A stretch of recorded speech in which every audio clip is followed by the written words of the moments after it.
Okay, Mayor, we are now live on Facebook. Not yet. What's that like? Go ahead now. Okay, we're good. All right, Mayor, we're good. We're good to go. Excellent. Good evening, everybody, and thanks for joining us tonight on Zoom. Adequate notice of this meeting, as required by the Open Public Meetings Act, was provided through the posting, mailing, and filing of the annual notice of regularly scheduled meetings of the Town Council on December 11th, 2019.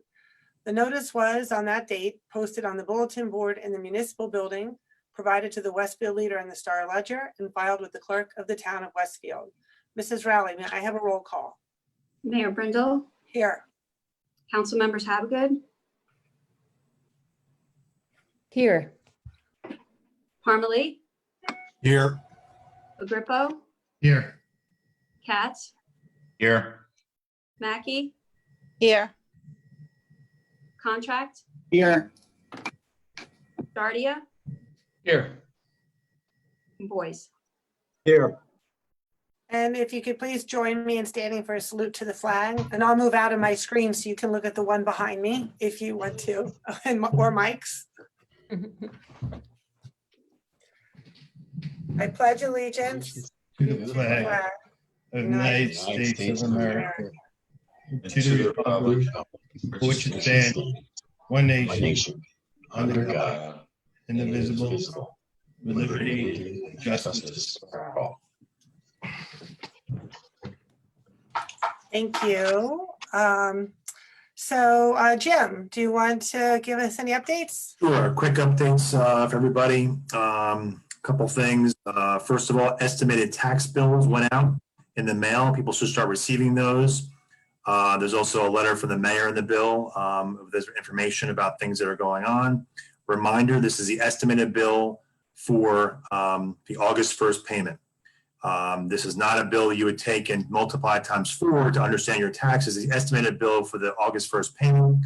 And the reason we do this, we've been doing this for many years, because the certified tax rate for county, school, library, and town have not been certified yet by the county. So estimated bills go out now. The final bill for your 4 quarters will go out before September 30th by law. But that's in the mail. It's you should be receiving them this week. If not, some of you have received it already. And just with all the different changes we've had this year with the pandemic, the tax collections are more important than ever. We've had a very, very strong second quarter collection, so we're hoping the residents can continue to do that for the third quarter. So we appreciate everyone's patience and, of course, their responsiveness to this, which is great. 2, the requests for proposals are out for the train station kiosk.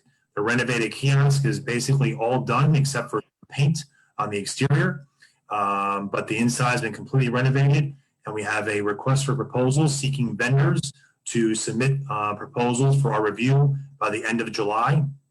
And we're hoping that if we have good responses and we can work out a deal with somebody who responds, we'll be able to have someone occupying that in September, which is great. So that's out there. It's been advertised on the website, and interested parties can go to the website.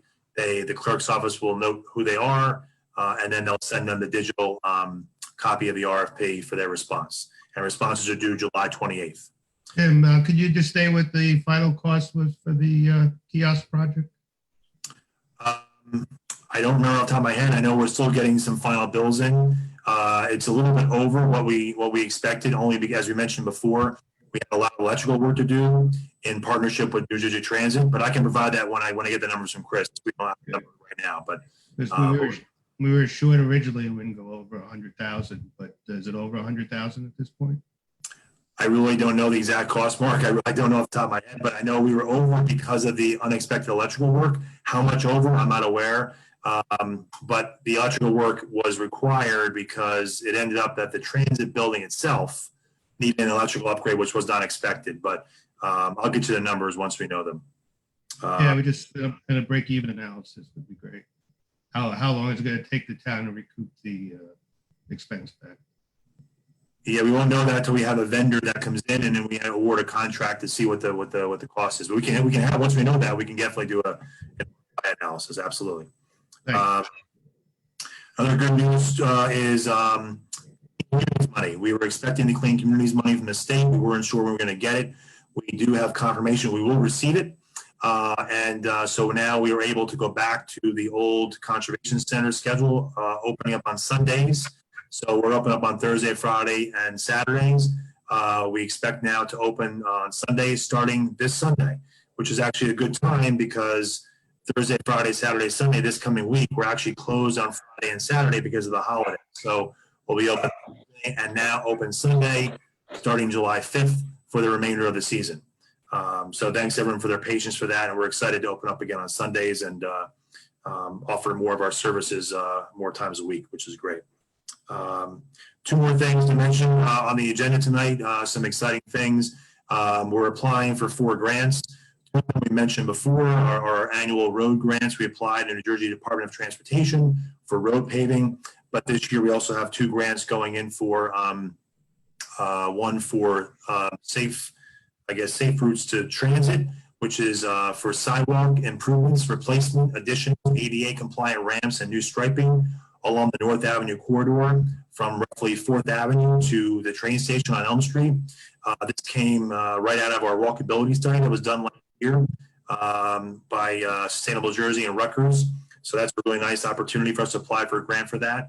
And also bike lanes out of our bike and ped plan from last year from the DOT's consultant.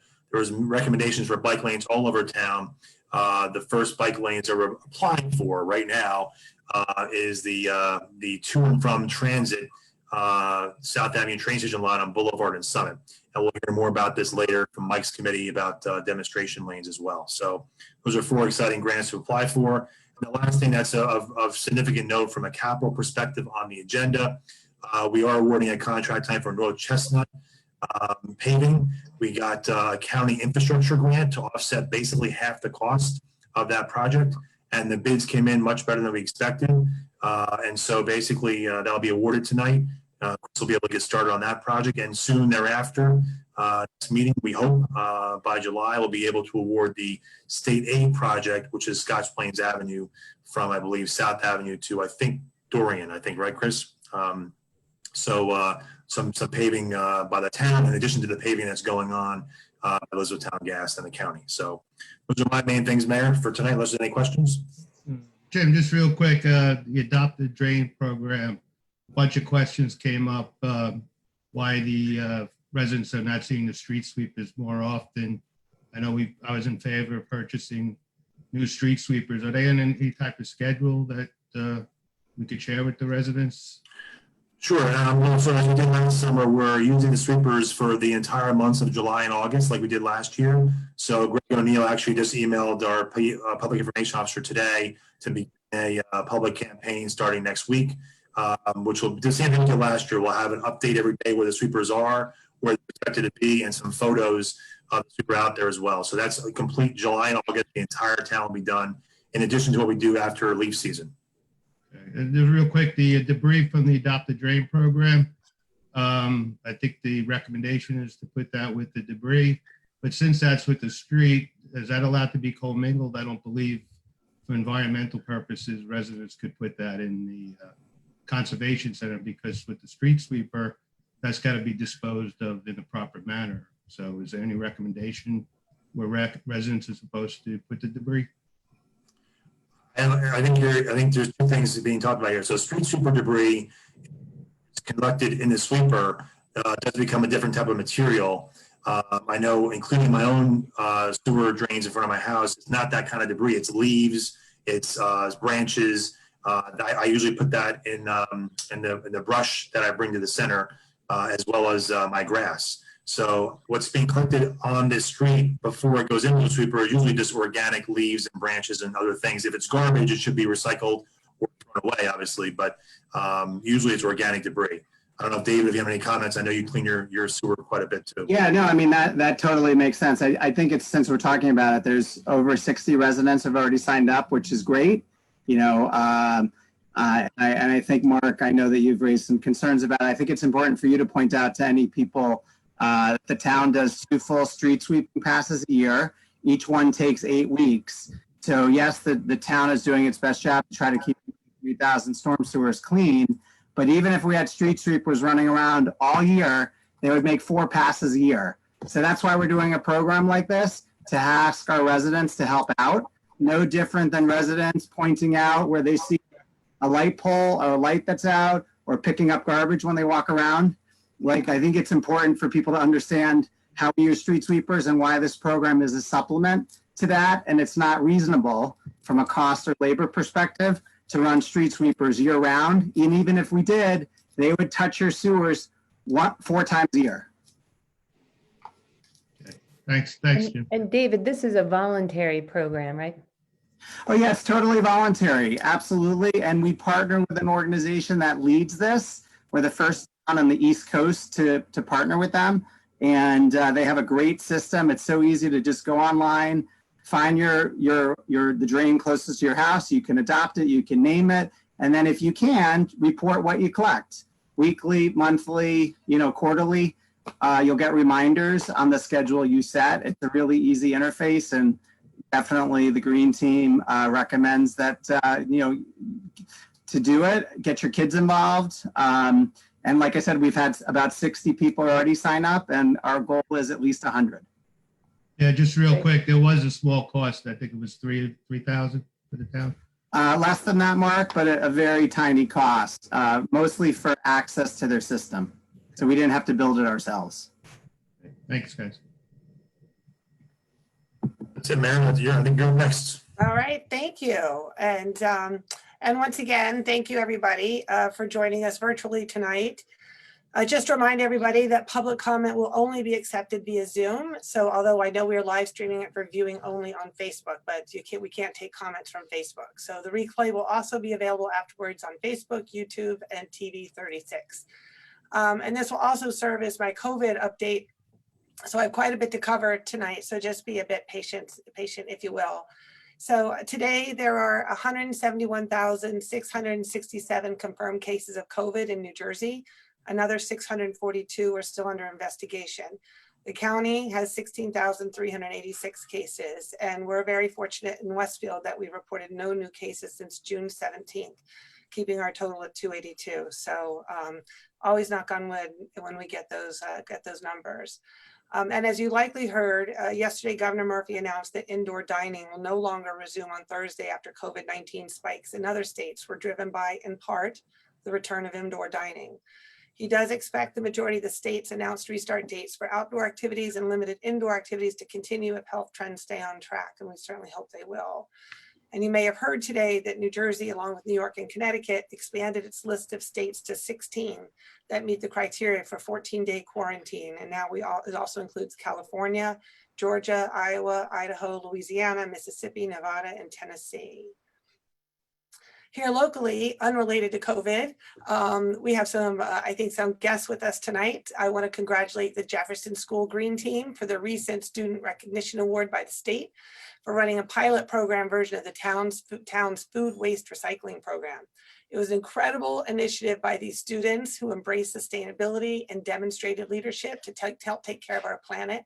I want to specifically thank Jefferson Principal Dr. Hung, all of the participating students, parents, faculty, and head custodian, Mr. Kaler, for their contributions to this incredible effort.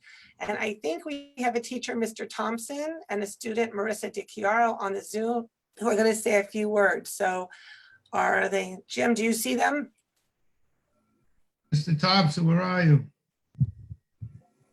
Ah, I see Mr. Thompson. Hello. Hello. Everybody hear me? He's on. Yeah. All right. I just want to thank you for this opportunity. I mean, little did I know that an idea to make a difference in our community would evolve into something so unique and helpful. And I'm really proud of the students, and they were really relentless. And they're the ones that have really put this forward into motion. So really thank you for this time, and thank you for the recognition for them. Of course. Is it something you're going to be able to keep going? Definitely, definitely. And the students have already talked about it. They have a situation where they are recruiting new members as we speak. They've put out a new platform that they can actually contact the green team and get information back and forth. And they said they're going to keep doing this even though they're in middle school and high school, and they'll come back and they'll help out still. Oh, that's amazing. Green team in the making. It's all the students. It's all Yeah, and can I share, because Dr. Hung shared this with me, my understanding is there's 19 rising fifth graders already signed up, and I believe, Mr. Thompson, there were 8 this year, so more than double. And I invited you, and I'm really happy that everybody could come. Is this should be a great inspiration to everybody in our town that we can all pitch in and make a difference, particularly in our schools. Thank you, Mr. Thompson, and for everybody on the Green Team for supporting this food waste recycling effort. The residents love it, but now our schools love it too. Thank Thank you you. so much. Thompson. And thank you for being here tonight. Thank you. Checo's in the background. He's too shy to come out. He says to say hi. Thank you. I was just telling my wife, I was like, "That's Mr. LaGrippo." Mayor, is Marissa DiChiaro on? And I believe she wanted to say a few words just from a student's perspective. I thought I saw her name here. There she is. Just unmute. There she is. Marissa? Hello. Oh, hello. Hi. Hi. Hi, my name is Marissa DiChiaro. The Green Team started in September of 2019, but originally we were called the Environmental Group. We tried stopping global warming. Then in November of 2019, Dr. Home told us that she signed up for the Green Team and asked us if we would like to be part of it. Of course, we said yes. Being on the Green Team, I get to work with some students who also have a lot of potential, and they help me be better as well. I have made new friends and gotten closer with others during the course of this year. During the course of September to November, we had a motto, and it was "Stop killing the next generation," which meant that a lot of adults were throwing trash on the ground and leaving it for us. Once the Green Team was formed, we had to go to every class in the Jefferson building and educate them about food waste, which included the lunch aid. And we took time out of our day to have meetings with Dr. Hong. We continue while we're still in quarantine. Our last group activity was completing a few weeks ago, as we recruited 4th graders to be members of next year's Green Team. The Green Team means a lot to me because we can educate young minds and teach them early in their educational journey. I have a supportive teacher who allowed the students to think outside the box and stretch our potential. This teacher is Mr. Thompson, who thrives education and it shows within our classroom and our group. Finally, the Green Team is probably the most important project I've worked on in Jefferson Elementary. I have looked forward to seeing which rising fifth grade will take over, and I can't wait to see what they will add to the group. Mahi also has a few words she would like to share tonight. Of course she does. So, hey, Jim, can we unmute Mahi Panjwani? You see her? Fine.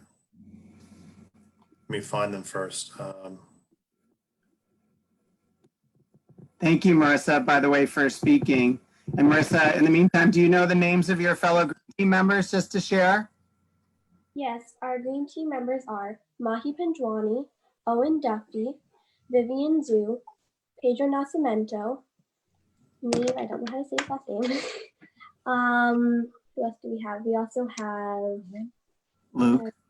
Luke Jenner and Owen Duffy. Owen Duffy, yeah. I don't know. Do Nascimento. Yeah, Pedro Nascimento. Great. Mahi, are you there? Hello, can you Yes, hear me? Mahi, go ahead. Hi, I'm Mahi Panjwani from the Green Team. And there's also a few words that I would like to say. So the Green Team was really inspired by Mr. Thompson's lessons on the environment to all of us. He always told us that it would be up to us to save our environment to the future for all of us. So we started researching what exactly we could do to help saving the environment. We learned a food waste recycling program would be the most obvious project to attack because we were part of that problem. Without even trying to, our lunch garbage was contributing to the landfills. So we tried to put a stop to this with food waste bins. And before school was closed, we collected over 100 pounds of food waste per week to send to the food waste facility. That is 100 pounds of food more that is used as renewable energy. We've also been learning about injustices throughout the year, and killing the environment is a huge one of these. As kids, we are always trying to help because we know that we have to. Being a part of this group has helped me to start righting this wrong. Through the Green Team, we have educated all grades in Jefferson to hopefully continue this when we move on next year. This team has helped us leave our mark on Jefferson and be the 5th grade role models the school is always encouraging us to be. Working with my fellow Green Team peers also gave me a sense of pride, knowing that I was now part of the solution to help to save our environment.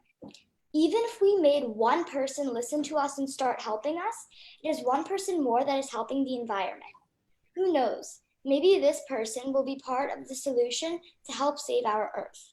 That was the true reason I joined the Green Team. Thank you. And also Niall Biederman is on the Green Team as well. Thank you so much. That's really great. Thank you. That was Wonderful. fantastic. Thank you.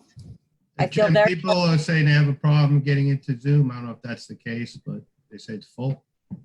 Right now, I think we're at our capacity. So if we thank Mr. Thompson and Marissa and Mahi, we'll get some more openings, I think. Yeah, thank you, Jefferson Green Team. Great job. And I look forward to your contributions next year at Edison. Thank you. Bye. Thank you. Thank you. Bye. Thank you so much. Goodbye. Bye. Thank you, Bye, guys. thank you. Thanks. And Jim, this is being streamed live right on Facebook. Yep, it is. So And we we're should, diverting people over there. we should let people know that they can join. It now is down to 94. They can join, keep trying to join as an attendee virtually. But Yeah, we're doing that. And Facebook Live is running the whole time as well. Yes. Well, in order to answer questions, though, residents have to be on Zoom, correct? I'm sorry? For residents to address Oh, yes. public service, Yes. Okay. All right, so hopefully that will resolve itself. Just moving on, just a few updates. Just a reminder that the primary election is held on Tuesday, July 7th, and it is a primarily vote by mail election due to the pandemic. So any vote by mail ballots postmarked on or before election day, July 7th, will be counted so long as they are received by July 14th. So in addition to returning ballots via regular mail, you can also return, and there's a secure drop box location in the county. The closest one for us is located at the County Fraser Building on North Avenue. If you want to vote in person with a paper provisional ballot, you can check out the polling locations with details on the Westfield and J.gov website. I just also want to let everybody know that the mobile Meals on Wheels Westfield is back, resumed operations after a temporary COVID closure. So anyway, great obviously service that they provide to meals for those in need. So if you have any questions and you want to volunteer, or you know someone that needs service, you can contact the Mobile Meals Westfield at hotmail.com. So glad to have them back in operation. And as you know, there's been very busy time around the pool. So we want to thanks to everyone who visited Memorial Pool since it opened on Saturday. Believe it or not, we celebrated 50 years of this facility this month. And we're also happy to let you know that the governor's recent executive order going to allow us to open the spray features in the kids' pool on Thursday, and the slides to follow shortly thereafter, which I know is a very desirable thing for all the kids. There was an initial rush, and I know that was frustrating for folks, but now the new online reservation system, it seems to be working well, and everybody's in compliance with the limited capacity requirements. So there's always an upfront adjustment period if some flexibility is required. So I do want to do a big shout out and thanks to the Recreation Department for all of their hard work. It was incredibly a significant effort to actually get this pool open, safe and fairly, and we're just really grateful that we have a pool open at all this summer. So hope most people are able to enjoy it. Also, good news: playgrounds will open townwide on Thursday.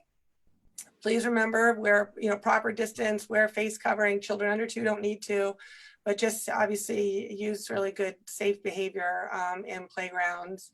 Also, regarding this weekend, we are originally not going to open Quimby Street to pedestrians this weekend versus it's a holiday, but in light of the governor's announcement about postponing indoor dining, we have decided to once again, open Quimby Street for expanded outdoor dining and retail. And because of the holiday, it's going to start on Thursday afternoon and will be open and reopen to vehicle traffic on Monday morning. So I hope if people are around this 4th of July weekend, it doesn't sound like many people are going anywhere these days. I hope you'll consider supporting our downtown businesses once again in what I think is going to be looking like a good weather weekend. And as of downtown, I do remind everybody that beginning on Monday, July 6th, we are going to begin enforcement of paid parking in our municipal lots. So the free 15-minute street parking on bag meters will continue to be in operation. That's at the request of the restaurants to facilitate curbside pickup, but we will be starting to enforce parking in the municipal lots on Monday the 6th. And so please keep 15 minutes to 15 minutes, and employees should be parking where employees are supposed to park. So it's all really for the benefit of supporting our local businesses, which our town has done such a significant job of. But in spite of our Westfield numbers looking very good in terms of no new cases, you know, obviously you can't read the news without seeing what's happening about the rising levels of COVID in a number of states with far less restrictions than what we've experienced here in New Jersey. So I just want to remind everybody, with folks traveling, with maybe going places with, you know, people going to the shore and back and forth, please be considerate of the community and adhere to the quarantine guidelines set forth by the state. I know, as I said, it's 16 states now, but I hope if you know people that are coming, if you're one, I hope you'll adhere to the 14-day quarantine. I have been receiving an inordinate number of messages from concerned residents who just feel like there's this bit of complacency that's happening. There's a lot of people downtown without face coverings. So please, you see what's happening in other states. I think the notion of us going back to any sense of further restrictions is just, we just can't contemplate it.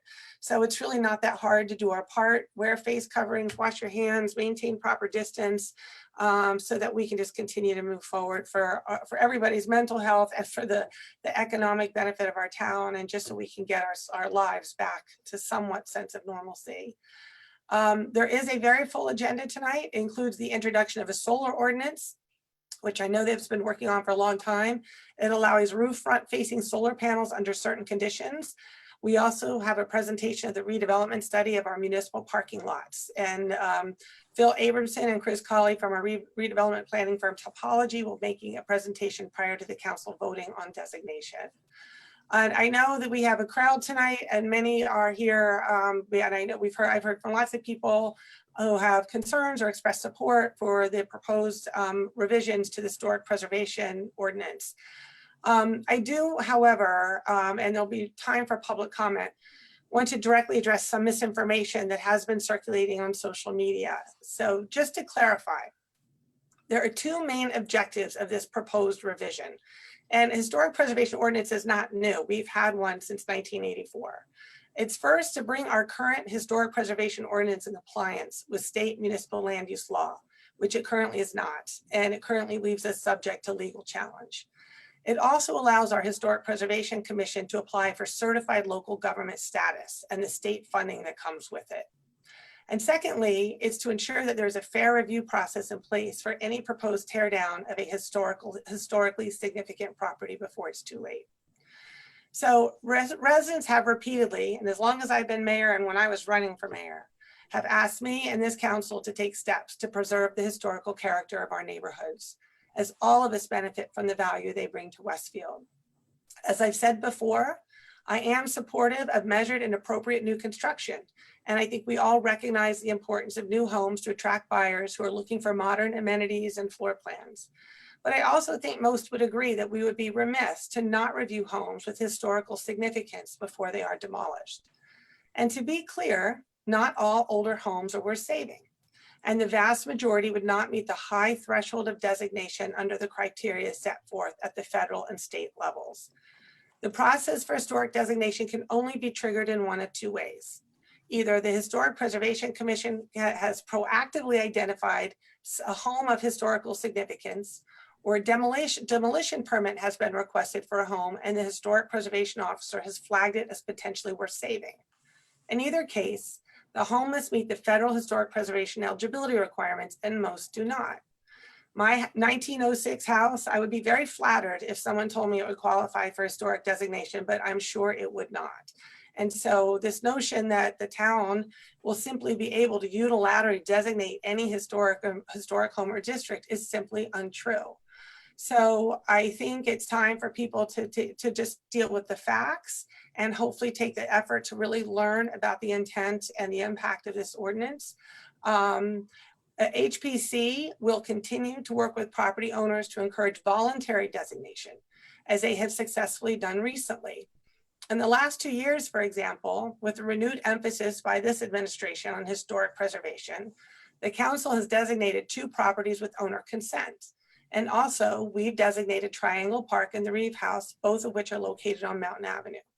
These 4 designations represent the highest number of designations in the last 20 years. So my administration will continue to prioritize historic preservation in a manner that is consistent with state law and with the character of Westfield. So tonight, we are simply reintroducing this ordinance following an oversight in the last version that misstated the threshold year is 1924 when the correct year is 1930. And I just want to assure everybody, we're not voting on this tonight. We're just introducing this tonight, and it begins the process of public input. So the next step is next Monday, when the ordinance is introduced to the planning board for their input. And I'm sure they will have a lot to say. So we will post frequently asked questions in advance of Monday's planning board meeting that incorporates all the questions we have received to date.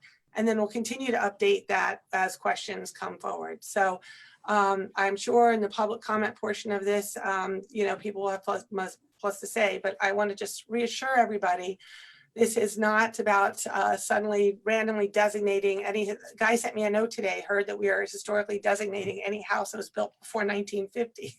So it just shows the measure and the degree of misinformation. And I would just really ask everybody to look at the intent of this ordinance and its true impact by measure, like looking at the facts. Please look at the FAQ, then what goes out there. And please, anything can be made better with public input. We are absolutely open to it. And as I said, I'm sure the planning board will have lots of feedback as well. And so that can all get incorporated. And hopefully we'll end up with an ordinance when it's time to vote in probably 6 weeks or so. That will actually be, reflective of the spirit and the will of the community. So with that, we can get on with this spirit, with the business at hand. Mayor, real quick, can we be assured Tom Jardim, former mayor, provided us the right ordinance to vote on this time? Mark, 3 weeks ago, you provided the wrong ordinance, so just want to make sure we're voting on the right ordinance. The cheap actually, shot. Councilman, I'm disappointed that you didn't read it the last time, so that you said 1924. I mean, you should have. You would have seen that it said 1924 instead of 1930, since the 1930 is the date that you chose. Right, just but real quick, we'll get into the committee. How was 1930 chosen? And Mayor, based on your comments, you're basically saying you're okay with the town declaring homeowners' property historic. So I'm sure other people have questions. You were at the meeting when. Mark, I'm just sorry. Before we get into this, Jim, can we just say? Can I just make a request? Can we save this conversation for the discussion when it actually gets introduced? There's a lot of business that has to be at hand, and that would be a more appropriate time for that discussion. Thank you. Thank you, Mayor. And Jim, if maybe you could remind everyone what Robert's rules are around this meeting. I know it's a little hard for everyone to remember those since we're on this unusual format, but there are rules that we still need to follow in these meetings. And that would be discussion of things when they come up for discussion when we're voting on them. So if we could all adhere to that, that would be appreciated. Okay, so with that, so Mrs. Rowley, do we have any advertised hearings? Yes, Mayor, there's 4 advertised hearings tonight. The first is for General Ordinance number 2172, an ordinance amending Chapter 12 of the Town Code of the Town of Westfield, New Jersey, in order to regulate the hours during which loud mechanical equipment may be used. Anyone wish to be heard? Please virtually raise your hand to make your comment. Be sure to include your name and address for the record. Again, these are comments specific to general ordinance number 2172. Right, and Mayor, I'll just add to that, there'll be plenty of time later to comment about other things, but if a comment is made or a question is asked that's not relevant to the particular ordinances at issue, as a presiding officer, you would rule that out of order because it's only related to these ordinances by law. Thank you. I don't see anybody, Mayor, who's raising their hand for this ordinance at this time. Seeing none, this hearing is closed. Next is general ordinance number 2173, an ordinance amending the code of the town of Westfield, New Jersey, as it relates to the storage and delivery of pre-manufactured homes and building components. So anyone wishing to be heard on general ordinance number 2173, please virtually raise your hand. Remember to state your name and address for the record. And again, this is for general ordinance number 2173. Looking right now to see if anyone's going to raise their hand on this one. One minute here. I don't see anybody raising their hand on this ordinance either, Mayor. Mayor may close the hearing. Right, this hearing is closed. The third is general ordinance number 2174, an ordinance establishing the Westfield Mental Health Council for the town of Westfield. Anyone wish to be heard on general ordinance number 2174, please virtually raise your hand to make your comment. Be sure to include your name and address for the record. And again, this is for general ordinance number 2174.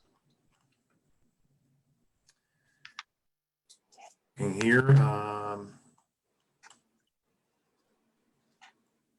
don't see anybody raising their hand for this ordinance either. Mayor, you may close the hearing. This hearing is closed. And the last hearing is for general ordinance number 2176, an ordinance establishing a government energy aggregation program. Anyone wishing to be heard on general ordinance number 2176, please virtually raise your hand to make your comment. Be sure to include your name and address for the record. And these are comments for general ordinance number 2176. We do have one person who's raising their hand, Mona. I know she raised her hand late for the last ordinance or this one. Let me get Mona. See if she. I raised actually for both. Is it Mona? Yes, I raised my hand for both. Can you hear me? Yes, we can. Okay. My name is Mona Nikolai. The address is 124 Marlborough Street. Okay. I will start with the Mental Health Council. I have a number of questions that I hope that you will address. Apparently, the council is supposed to determine mental health needs of the town. And I have a question about why now? The other part says that the council is supposed to manage and establish policies and standards for the mental health support program. Standards for mental health, and know the state is very much in charge of it. Standards, for practitioner, for programs. I'm not sure what kind of standards is the town gonna deal with. My other question is another point, provide facilities and programs to promote mental health in the community. What does that mean? Are we building hospitals? And the other question is regarding the point that residents in need of mental health are supported by their community and neighbors to seek treatment. What does it mean and who's going to pay for it? So that's about the Mental Health Council. About the energy aggregation program, can I proceed?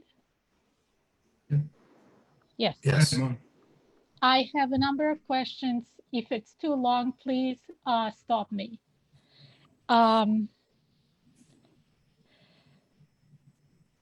In the past, California tried to shift from a handful of big utilities like Con Edison and PSNG to a decentralized system in 2000. That was followed by rolling power outages and ballooning electricity cost. My understanding is that an aggregation program can choose between all providers, big utilities, non-utilities, like rooftop, solars, etc. My worry about this process is the risk of fragmentation in decision making. I want you guys to address this concern. The most important question is, who will be the provider of last resort? With the big companies like PSNG, they used to be by default the provider of last resort. Who is going to be, in the case of the energy aggregation program, the provider of last resort? Or we are just gonna, if the aggregation fail, we are just gonna be left without energy. Mona, how are you? This is Councilman LaGrippo. I used to work for the state of New Jersey in the Clean Energy Program, so I'm very familiar with the program. The way the program works, everyone in the town would be switched automatically unless you're currently with another provider, but everyone would lose PSE&G, switch over to the new provider, but you do have the option to opt out. So there is an extra step. It gets confusing with people who are not familiar with the opt-out process, but whoever the vendor is that's chosen would come in and educate the residents, do outreach. So the program could be very beneficial, but I always advocated for an opt-in program where residents opt into the program. This program that the town is exploring is an opt-out program. So meaning people would be switched to whatever provider or vendor is chosen, and then would have to opt out to remain with PSE&G. I checked today the rates for 100% renewable and versus current PSE&G market rates right now, it's about a 1% difference today. But that Yes. fluctuates when it goes out to market. Yes, today the difference is 1%. That's how it started in California. The differences were very close, but as time passed, Mona, this is Councilman Contract, and this is a recommendation of the Green Team, which I'm the liaison to. We're voting tonight to allow the town to hire an advisor to research this and to see if this is a good idea for the town. We're not voting to enact this program. We're voting to basically go out to RFP for an advisor to guide the town's exploration of this. I can share with you that well over 100 municipalities in New Jersey have done this. There has been no rolling blackouts or cost increases in these towns that have done it. The California situation you mentioned is 20 years ago, and it's not relevant to the to the state of New Jersey today. Mark referenced, Councilman LaGrippo, an opt-in program. That program doesn't exist. The state moved to an opt-out program for the ease of implementation. The point of doing this is twofold. One is for residents to save money. Towns nearby that have done this have saved 5 to 10% of their electricity bills. We think that's meaningful. And it also includes a significant increase in reusable energy. Typically today, PSE&G supplies about 20 to 25% renewables. We believe we can get the electrical supply to up to 75 to 100% renewables, which is good for the environment, but most importantly, saves you money. We're not going to move forward as a town with an ultimate program unless it saves residents money. what I'm talking about, and you probably didn't hear me, is that save residents money in the short run or on the long run. And the part that nobody is addressing is the provider of last resort. Meaning, if this, aggregation failed, who's going to hold the bag? I could share with you that, again, this has been done in over 100 towns in New Jersey, and I don't think we've read that towns are not getting electrical power. PSE&G will always remain the provider of last resort. And these contracts, if they were signed, last for about 18 months, and then they go out for bid. So we're not talking about, a program that's going to last forever. The goal is to take advantage of the opportunity to save residents money with their power. And I think that's a lofty goal and a worthwhile goal that most people would appreciate saving a few $100s a year on their power costs. PSNG is not the program of last resort for many of the other places in, New Jersey or in other states. So that is not correct. The other question that I have, the opting out, you are saying that people can opt out, but, if people opt out, let's say in 1 year after, a number of contracts have been made, if I, for example, want to opt out, I will have to pay, a fee in order to opt out because the aggregation already made contracts, and the fee can be as high as $3 million because the buying thing, you guys are not going to buy electricity for 2 years, you are buying for 20 years. So the opting out is not as easy as you're suggesting to be. Unfortunately, that's not correct. I'm sorry. The opt-out process is a website where you put your name and address in and you select opt-out. It's very simple. I'm not sure what you're referring to about a multi-million-dollar fee. I'm talking. Ma'am, it's not the case in the state of New Jersey. So I want to make sure that we're very clear with the facts on this. And by the way, again, we're voting for the ability for the town to hire an advisor to guide this process. If to go to RFP to hire an advisor, if the advisor recommends the program, the public will have plenty of opportunity to weigh in on the program before it's implemented. But there's no $3 million fee to the town or to any resident to opt out of this program. That's just not factually correct. So Mona, I'm sorry. I didn't know if we could move on to your questions on the Mental Health Commission. I've already addressed the Mental Health Commission. I'm talking about the energy. Mona, this is Councilman LaGrippo. A lot of what Councilman Contract said was correct about the program because I was involved. The only thing that I asked Councilman Contract, the savings is very minimal. It's not hundreds of dollars a year. And again, depends when the municipality will go out to bid and what the energy price is that day. But the cost is minimal. And me personally, I'm for an opt-in program, and that doesn't exist in the state of New Jersey. So, Right. I'm trying to understand. Can I just clarify, Councilman LaGrippo? It really depends what your electricity bills are, but I mean, I'll share mine are about $250, $300 a month. So 10% is $30 times 12 is hundreds of dollars. There are plenty. Yeah, but I spoke today, David. The rate today is 1%. Not yeah, but Mark, the rates change. You know that. I'm sorry. I'm going to interject here because Mona, I think we've heard your comments, and again, we're not voting on enacting this. This is just a vote to get an advisor to determine if it's something that we want to do. So my suggestion would be is to engage with Councilman Contract as we, and you can, he can share with you as we evaluate proposals to see if you have any further concerns as it's something the town contemplates.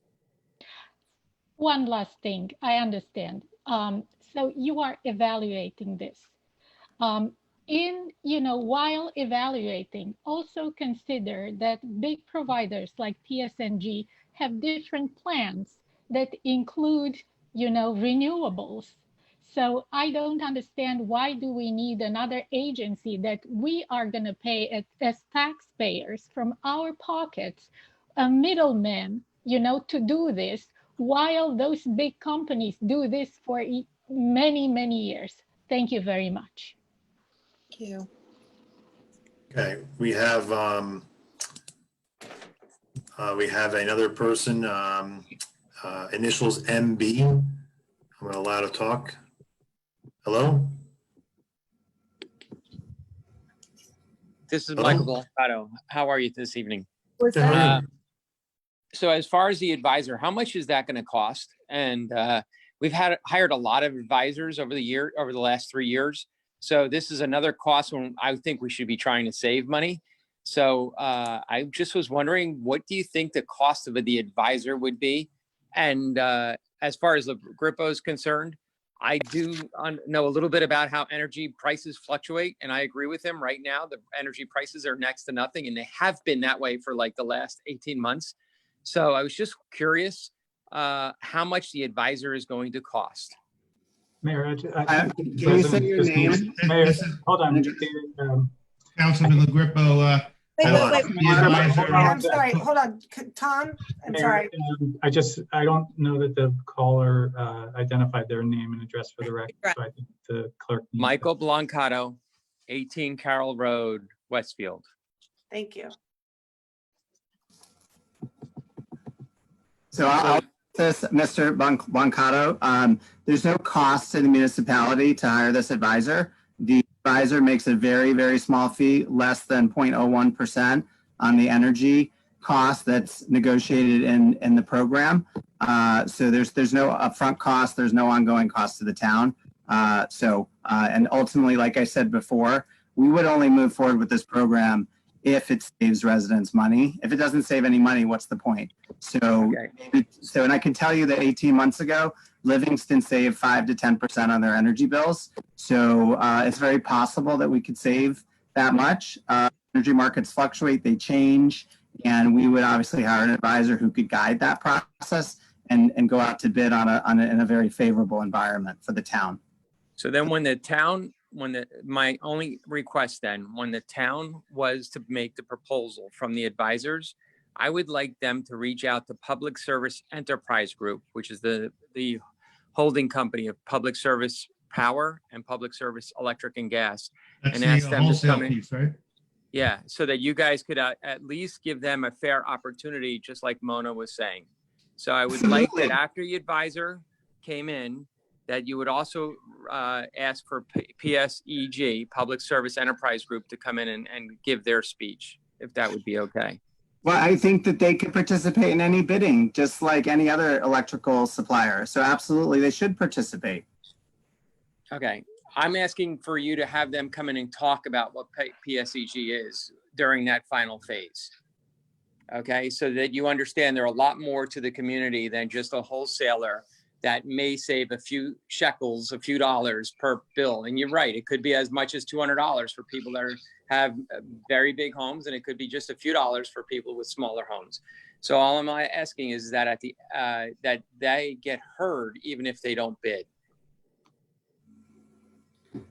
If you have a contact and you want to email me, absolutely. We're more than happy to chat with them. I don't know exactly who you're talking about, but yeah, please email me and we'll reach out at the right time. Yeah, Okay. it's the wholesale arm of PSEG, Councilman.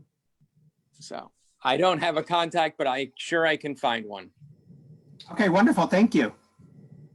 Yeah, Mr. Mercado, these, what I've seen in other municipalities, it begins to unravel when residents have to opt out, and it's frustration with the process, but thanks for your comments.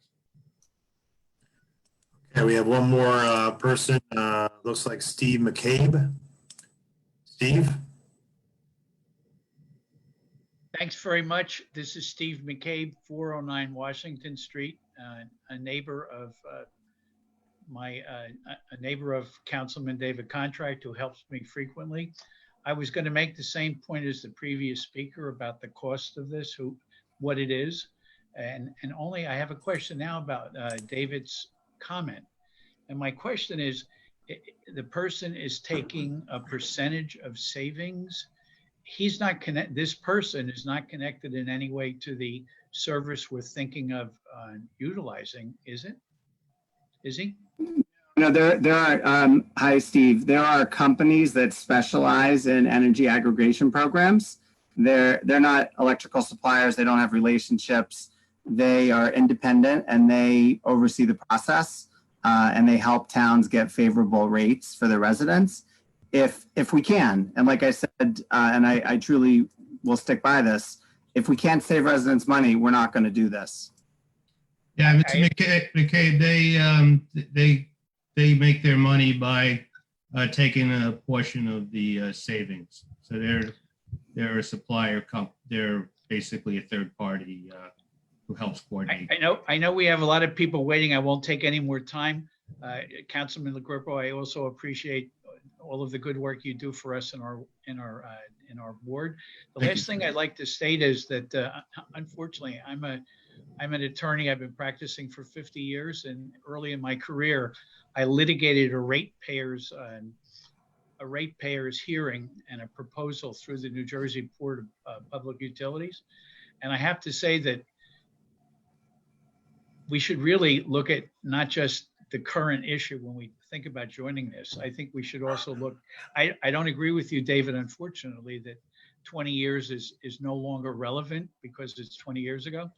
It really is pretty relevant. And I have to say that it sounds like this person who's going to be the consultant, it appears to me, has a bit of a conflict that he's in favor of, he earns his living from this subject. That's all I'll say. Thank you very much. Thank you, sir. Thank you, Steve. Thank you. Don't see anybody else raising their hand on the energy aggregation ordinance. Let's take a look one more time. No one else is raising their hand, Mayor. Okay, so this hearing is closed. Councilman Mackey, please move for the adoption of code review and town property committee ordinances. Thank you, Mayor.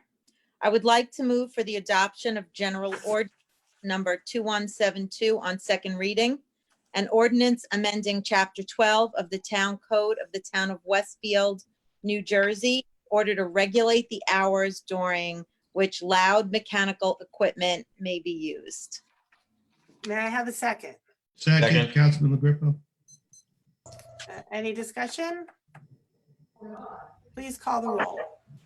Councilwoman Hapgood, Yes. Councilman Parmalee, Yes. Councilman LaGrupo, Yes. Councilman Katz, Yes. Councilwoman Mackey, Yes. Councilman Contract, Yes. Councilman Dardia, Yes. Councilman Boyce, Yes. Mayor Brindle. Yes, this motion is carried. Next, I would like to move for the adoption of General Ordinance Number 2173 on second reading, an ordinance amending the code of the Town of Westfield, New Jersey, as it relates to the storage and delivery of pre-manufactured modular homes and building components. May I have a second? Second, Councilwoman Hapgood. Any discussion? Please call the roll. Councilwoman Hapgood, Yes. Councilman Parmalee, Yes. Councilman LaGrupo, Yes. Councilman Katz, Yes. Councilwoman Mackey, Yes. Councilman Contract, Yes. Councilman Dardia, Yes. Councilman Boyce, Yes. Mayor Brindle. Yes, this motion is carried. I would like to move for the adoption of General Ordinance Number 2174 on second reading, an ordinance establishing the Westfield Mental Health Council for the Town of Westfield. May I have a second? Second. Any discussion? Please call the roll. Councilwoman Hapgood, Yes. Councilman Parmalee, Yes. Councilman LaGrupo, Yes. Councilman Katz, Yes. Councilwoman Mackey, Yes. Councilman Contract, Yes. Councilman Dardia, Yes. Councilman Boyce, Yes. Mayor Brindle. Yes, this motion is carried. Lastly, I would like to move for the adoption of General Ordinance Number 2176 on second reading, an ordinance establishing a government energy aggregation program. May I have a second? Second, Dardia. Any discussion? Please call the roll. Councilwoman Hapgood, Yes. Councilman Parmalee, Yes. Councilman LaGrupo, I'll be voting no, as I feel it should be an opt-in program. Councilman Katz, Yes. Councilwoman Mackey, Yes. Councilman Contract, Yes. Councilman Dardia, Yes. Councilman Boyce, Yes. Mayor Brindle. Yes, this motion is carried. May I have a motion to approve the minutes from the town council regular meeting of June 9th, 2020? Moved. Moved by Councilman Grippo, second.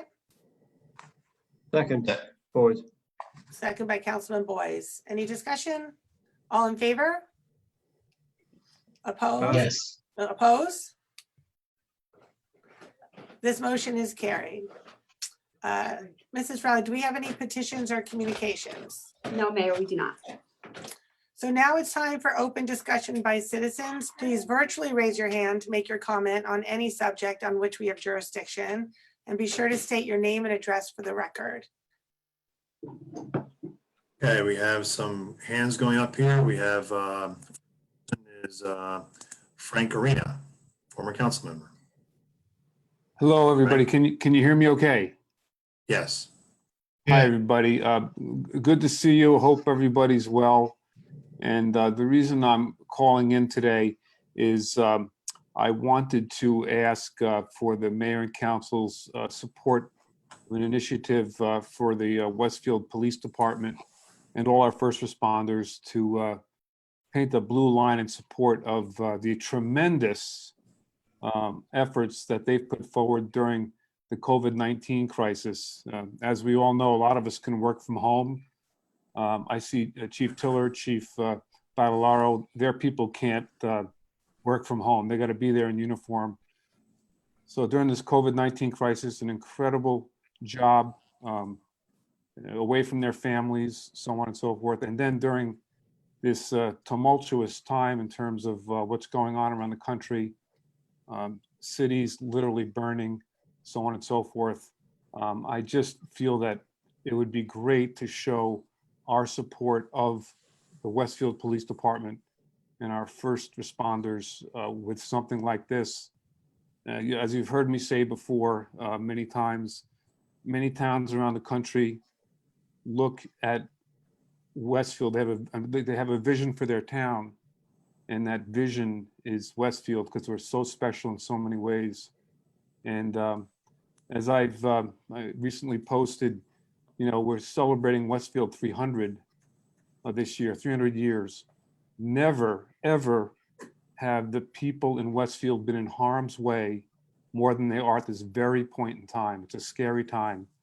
And, 6 months ago, that may have sounded crazy, but we see what's going on around us. And if something bad goes down, I am so happy to know that the Westfield Police Department, all our first responders are there with us. And I think it would be a great show of appreciation and set us apart from a lot of the rest of the country if we could do something symbolic like paint the blue line. I'm thinking maybe we do it on Park Drive in Mindawaskan Park. Gladly work with you, Mayor, or the appropriate people in the town to make this so. So that is my request. I've gotten a lot of great feedback. While I was on hold waiting for you, I got an email from people saying this is great. I got a handwritten note in the mail yesterday about this. So there's a lot of enthusiastic support for this.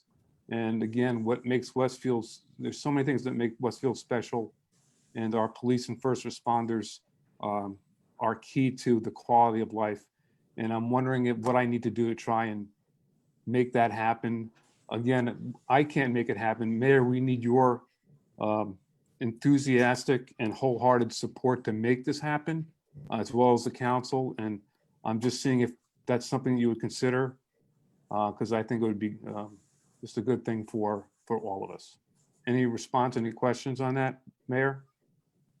No, I'll just say I obviously completely share your sentiment on the job of our first responders under, between Chief Batalora and Chief Tiller and quite frankly our regional health department.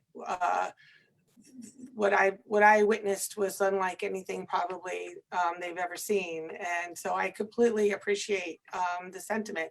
And I think just today Chief Batalora gave out COVID-19 service medals and recognition of the work that those officers have done.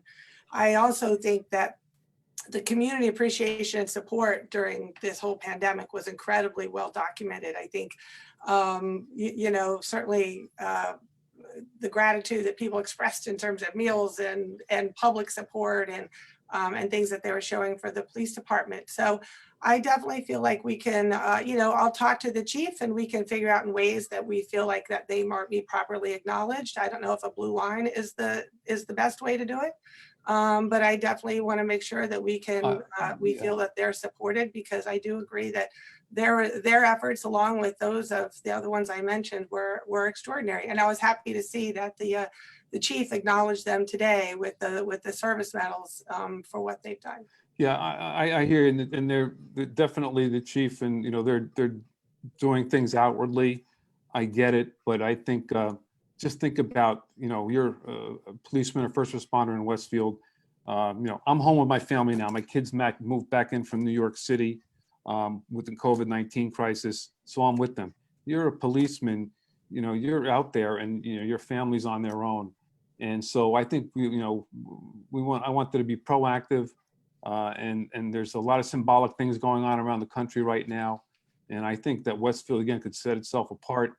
And I think you could really show your, from the top of our elected officials, the support for our police department. And I ask you to really consider that. And because let's face it, our the chief is not going to ask for this. Of course, I think that it's got to come from the people of this great town, and I think it would just be a very important and symbolic thing, because let's face it, the police officers around the country, in large, a huge majority, are great people, honest people, do a great job, and I used to spend a lot of time in New York City talking to a lot of policemen. This is a tough time for them, and I think we need to go above and beyond right now. And so I would really like to work with you or people in your administration to figure out where we can put a blue line in support of the Westfield Police Department and all of our first responders. Well, I like I said, I appreciate the sentiment and agree. And I also do want to add EMS and fire and regional health. And I have to tell you, our regional health department, our public health officers have been screamed at, have been called names, and they too were coming and not only work every day, but our regional health department supports 8 municipalities during COVID. So there was a significant amount of sacrifice by many of the workers and the first responders throughout this ordeal. And I do think that we should discuss a way that when this is all, we're hopefully over this, that we can acknowledge a public recognition for all of them that had done so much to make sure that we'd stay safe. So thank you. Your comments are duly noted, and we appreciate your suggestion. All right. Thank you. Be well. Hey, we have a gentleman by the name of Bill West. You there, Bill? Yes, I am. Hey, Jim, how are you? How are you? Good evening, Bill West, 663 Summit Avenue, Westfield, New Jersey. Good evening, everyone. I just want to thank the councilman and council and mayor for their volunteerism to this town. Thank you so much for all the time you guys put in, and obviously to all the volunteers during this health crisis, as you've mentioned there, Mayor Brindle.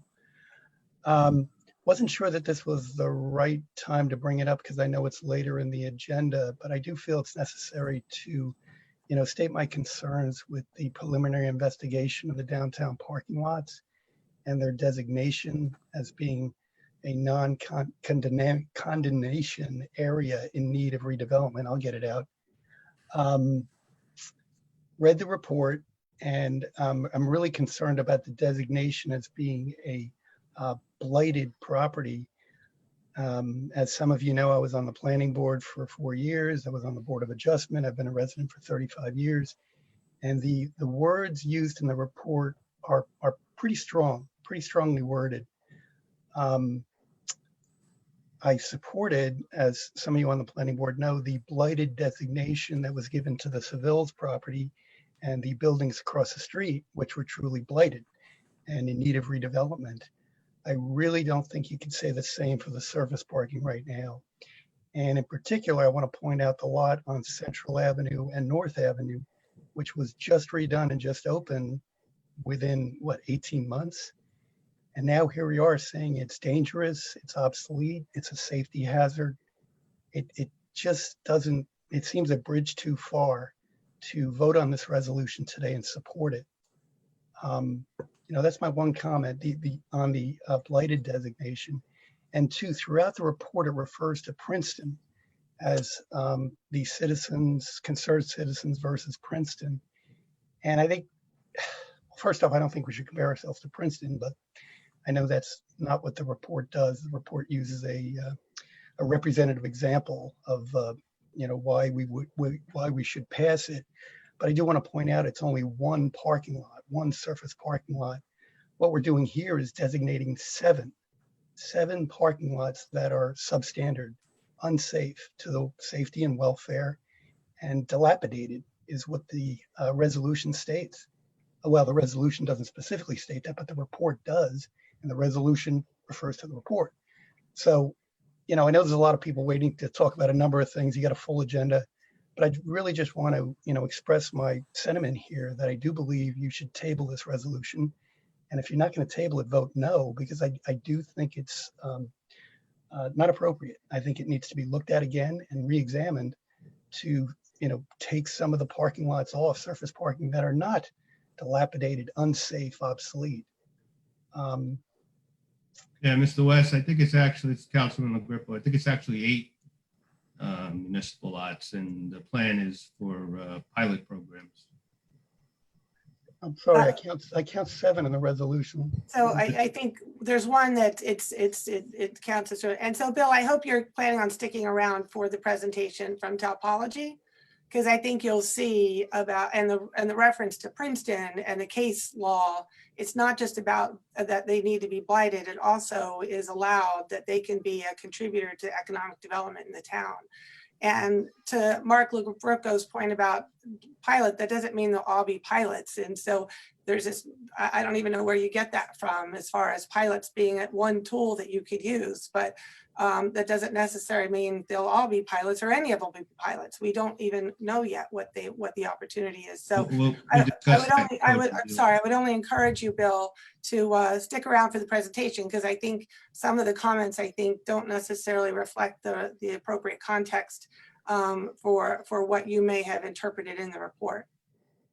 So I hope you'll consider doing that. Well, sure. I'm definitely going to hang around. I do appreciate your comments, Mayor Brindle. Thank you. But I just want to point out that the report isn't going to change. They're not going to rewrite the report to take out criteria D.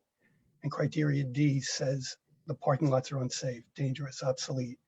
And but that wasn't the only criteria. So perhaps. And I think that's important to note. They only actually need to have one to satisfy the designation. Well, perhaps it should be just. So, but like I said, please stick around for the presentation. I think it would be, they provide great context when they deliver it. Okay, I'll look forward to it, but Great. I do believe my comment holds that, it's not a criteria D. I mean, you look at the brand new parking lot. I mean, it's not safe if we're unsafe. So thank you for your time. Again, thank you for your volunteerism, everybody. Thank you for your comment. Take care. Cool. Okay, we have next person is Kelly Kessler. Kelly, are you there? I'm here. Okay, go ahead. I am here. I did not hear the action item be brought up that I want to talk about. So I'm a little confused, but we're all living in COVID-19. I hope all of you are doing very well in all of this crazy times that we're living in.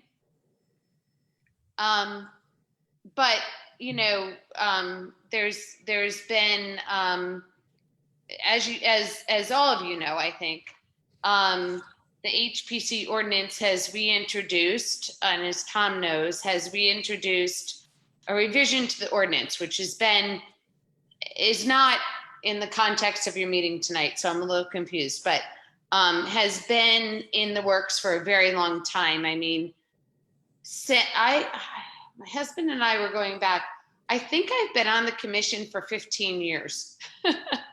And As part of that, we have, in order to be a certified local government, you have to comply with the state land use law, and that's pretty black and white. And so that's kind of been on the to-do list for the commission for a very long time, way before Shelley. It got kind of supercharged, so we say, since Shelley got in. And so, as all of you know, there is something before the town council right now, which is the revised ordinance. And what I would like to say is that the reason that I'm on the commission in the first place is that, like you, Jim, I grew up in Westfield. I believe the old historic neighborhoods in Westfield are what makes Westfield Westfield. And our history, in my book, is very important to me, extremely important. That's why I have, for the past 15 years, volunteered my time on the commission. I don't get paid for it, it's volunteer time. That is why I speak up when I feel like I really need to, and it's not often, as you also probably know, Jim. But this is a time where I feel like I need to speak up because I was instrumental. Tom Jardine pulled me and Robert Wendell into the process of updating the ordinance. The only reason to do so was to comply with state land use law. We are not alone. There are 47 municipalities in New Jersey that are what they call they're compliant with state land use laws. There's 47 of them. Among them are Cape May, Glen Ridge, Maplewood, Milburn, Montclair, Tewksbury, Princeton, Freehold, Montville. They all comply, and they all have the same designation process that the current ordinance is proposing. If you vote it down, it means we cannot be a certified local government. That's what that means. That means, in all of these towns that I just read off to you, and there are 47 in all, I just read off 8 or 9, are certified local governments. Kelly, this is Councilman LaGrippo. There's 565 municipalities in New Jersey, but it's good to see you. I know we worked together on Stoney Park a couple of times. You're going in and out. I can't really hear you. We worked together a couple of times on Stoney Park and Walnut Street. Right. We got momentum, and then when residents found out what was entailed, that's right.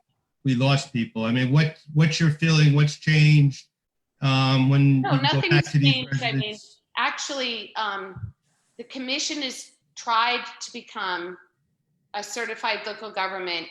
I mean, I don't know. As I said, I've been on it for 15 years. So it's been, Mark, I can't tell you exactly, but let's just say about 13 years we've been trying to do this. And the whole gist of it is just that we want to be a certified local government. We want to comply with state land use law. So what's before the town council right now, in terms of, the update to our historic preservation ordinance. And Mark, I really want to make an important point, is that when I went into this, because I've been on the commission for a long time, as you know, one of my primary goals was to make historic preservation more user-friendly. I really, and any way I saw that I could do that and comply with state land use law, I was all for that. So one of the ways I could do that was to say that nobody's going to tell you what color to paint your house, because I get that. So we took that out of the ordinance, Kelly, just real quick, the way the ordinance is written, the town or can declare your home or historic district without, that's the way the ordinance is presented. Hey, So Councilman, can I just weigh in here, being mindful of time? This is a public comment portion, not a dialogue. So if we could just let Kelly finish with her points, that would be great. Thank you. All right, so my only point is Ms. that I've been on Kessler. the commission for probably 15 years. We've been And trying. Kelly, I'm sorry, Kelly, not to interrupt. There's one more thing I need from you, is your address. You didn't, you Oh, named sorry. it. 424 Hillside Avenue, Westfield, New Jersey. So my only point, and I didn't hear you guys take this issue up, by the way, as a town council, but my only point in chiming in was to say that we are, in fact, with the new ordinance, complying with state land use law. That is a fact. It is a fact. And it is the whole reason we endeavored to redo the ordinance. And there are a lot of other towns, 47 of them, that comply with that. And I named a few.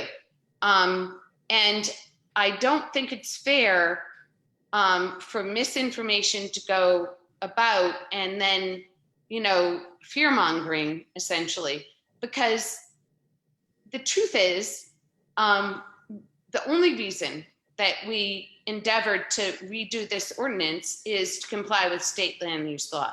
That's it, because we want to be a CLG, and that's it. And there's 47 other towns in New Jersey that are CLGs that have the same designation process that we do. So I really think it's very unfair to fearmonger and say somehow that we're the only town that has this designation process, when that's not true. I've been on the commission for 15 years. That is not true. It's not. Kelly, just real quick, just be aware that the town can declare your home as an historic district. So that's not setting precedent with the other 500 plus. But you have to repeat. Sorry. I know that's okay, Kelly. So as I said, it's not a back and forth. It's really public comment, Kelly. So all right. Well, that's all I can say. Got it. Thank you so much. Thanks, all right. Kelly. You're welcome. Okay. Thank you. Bye. Have a good night, and thank you, town council. And thanks for all your Tim, service. for all you do. And you too. Tom, thank you. take care. Night. Good night. Thanks. We have up Mr. Todd Oberstein. Hi, everybody. Can you hear me? Yes, can you hear me? Go ahead, yes. Yeah. Thanks, everybody, for town council for their service. And apologies, I missed the first 20 minutes or so of the meeting. I just wanted to understand what the process is to get closer to the bike lane consideration, and how I can provide my thoughts on that. You can provide them now. There'll be recommendations and a report by Councilman Dardia later in the meeting about recommendations for a demonstration bike lane, but you can give your thoughts now. Sure. You're asking me for my thoughts, or well, this is the public comment portion of the meeting. You can provide any comments you want to be heard and considered. Yeah. Right. So my thoughts are that I'm 558 Boulevard. Live on Boulevard. I don't see the need for bike lanes on Boulevard. It's a very wide street. Haven't seen any data yet, but open to reviewing data that suggests that bike lanes would make sense for such a large street. I like the idea of bike lanes and encouraging more biking, but I feel like on such a wide street, it's not needed. I also feel like it would take away from the historic nature of the street, and it would affect quality of life for the people who would be impacted by it, because parking wouldn't be available in front of their house anymore. And I also believe that there are alternate options for people that end through streets if people are interested in biking in the what direction would that be? That would be the north-south direction to get to one side of the town to the other, that are less busy than Boulevard. So I think it's an interesting idea, but my thought is that the juice isn't worth the squeeze, because there are alternate options. I feel like it would affect the historic nature of the streets. And I do feel like it would impact quality of life because of the parking situation that would be impacted in front of people's houses. Thank you.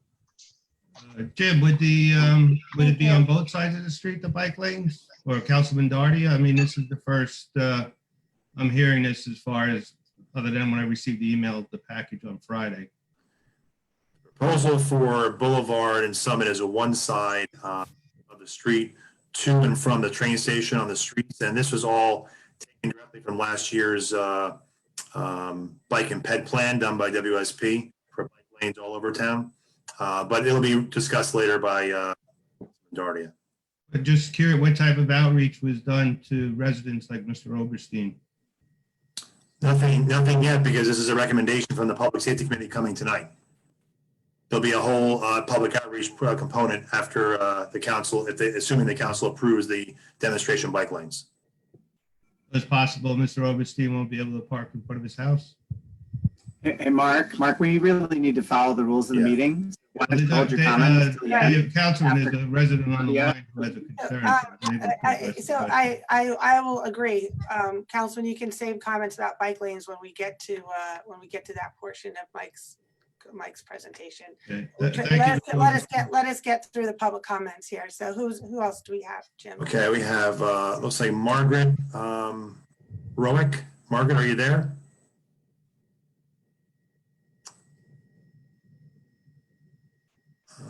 Hello. Yes. Go ahead, Margaret. Good evening. First, let me start with a big kudos to Mayor Brindle for the proposed historic preservation ordinance. This has been a long time coming. Thank you very much. And it's a wonderful first step in addressing the overdevelopment in Westfield. Due to the pandemic, density has been somewhat of a cause celeb, and addressing the subdividing of properties where you have one family. We are now placing 2 and 4 families by addressing the building of townhomes, condos, and apartments. That's a very good next step. With a mere increase of 10% in our population, it may pose a potential increase of 10,000 students to our system. Our educators are already overburdened, meeting CDC guidelines. Our school children are primary, their health and well-being. We can all agree that increasing the number of students at this time is not prudent, especially with the uncertainty of a post-pandemic world. So thank you. Hey, Margaret, I don't know did you share your address? Sure, 618 East Broad Street. Great. Thank you so much. Hi, Margaret. Real quick, what year was your home built? Do you mind sharing? 1927. Okay. Have you ever declared to look to make it historic? I have not looked into that, but my main focus here is on density and the overdevelopment of Westfield and the health and well-being of our school children. Okay, so you're okay with the town declaring your home historic? So, Councilman LaGrippo, please follow the rules. That's exactly right. I'm going to have, and Councilman, you're throwing things out there that can't be verified. People have the right of knowing that. So, yes. Well, as I said, if I may interrupt, this is a good first step. The next step is addressing this overdevelopment with the subdividing of homes, properties, placing 2 families where there were once 1, building townhomes, apartments, condos. We're in a middle of a pandemic.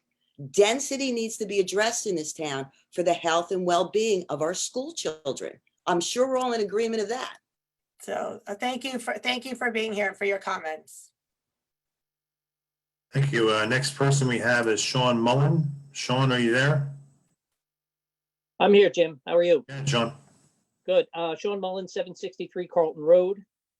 Thanks everybody for their service to the town, by the way. I know these are a lot of late nights for you guys, and appreciate the work that you're doing. I have 2 quick things. On the upcoming resolution regarding the area in need of redevelopment, this will, if the guys from Topology could address this during their presentation. You cite about 4 businesses and then some available spaces downtown in your report, which is very focused on parking availability, parking needs, that report.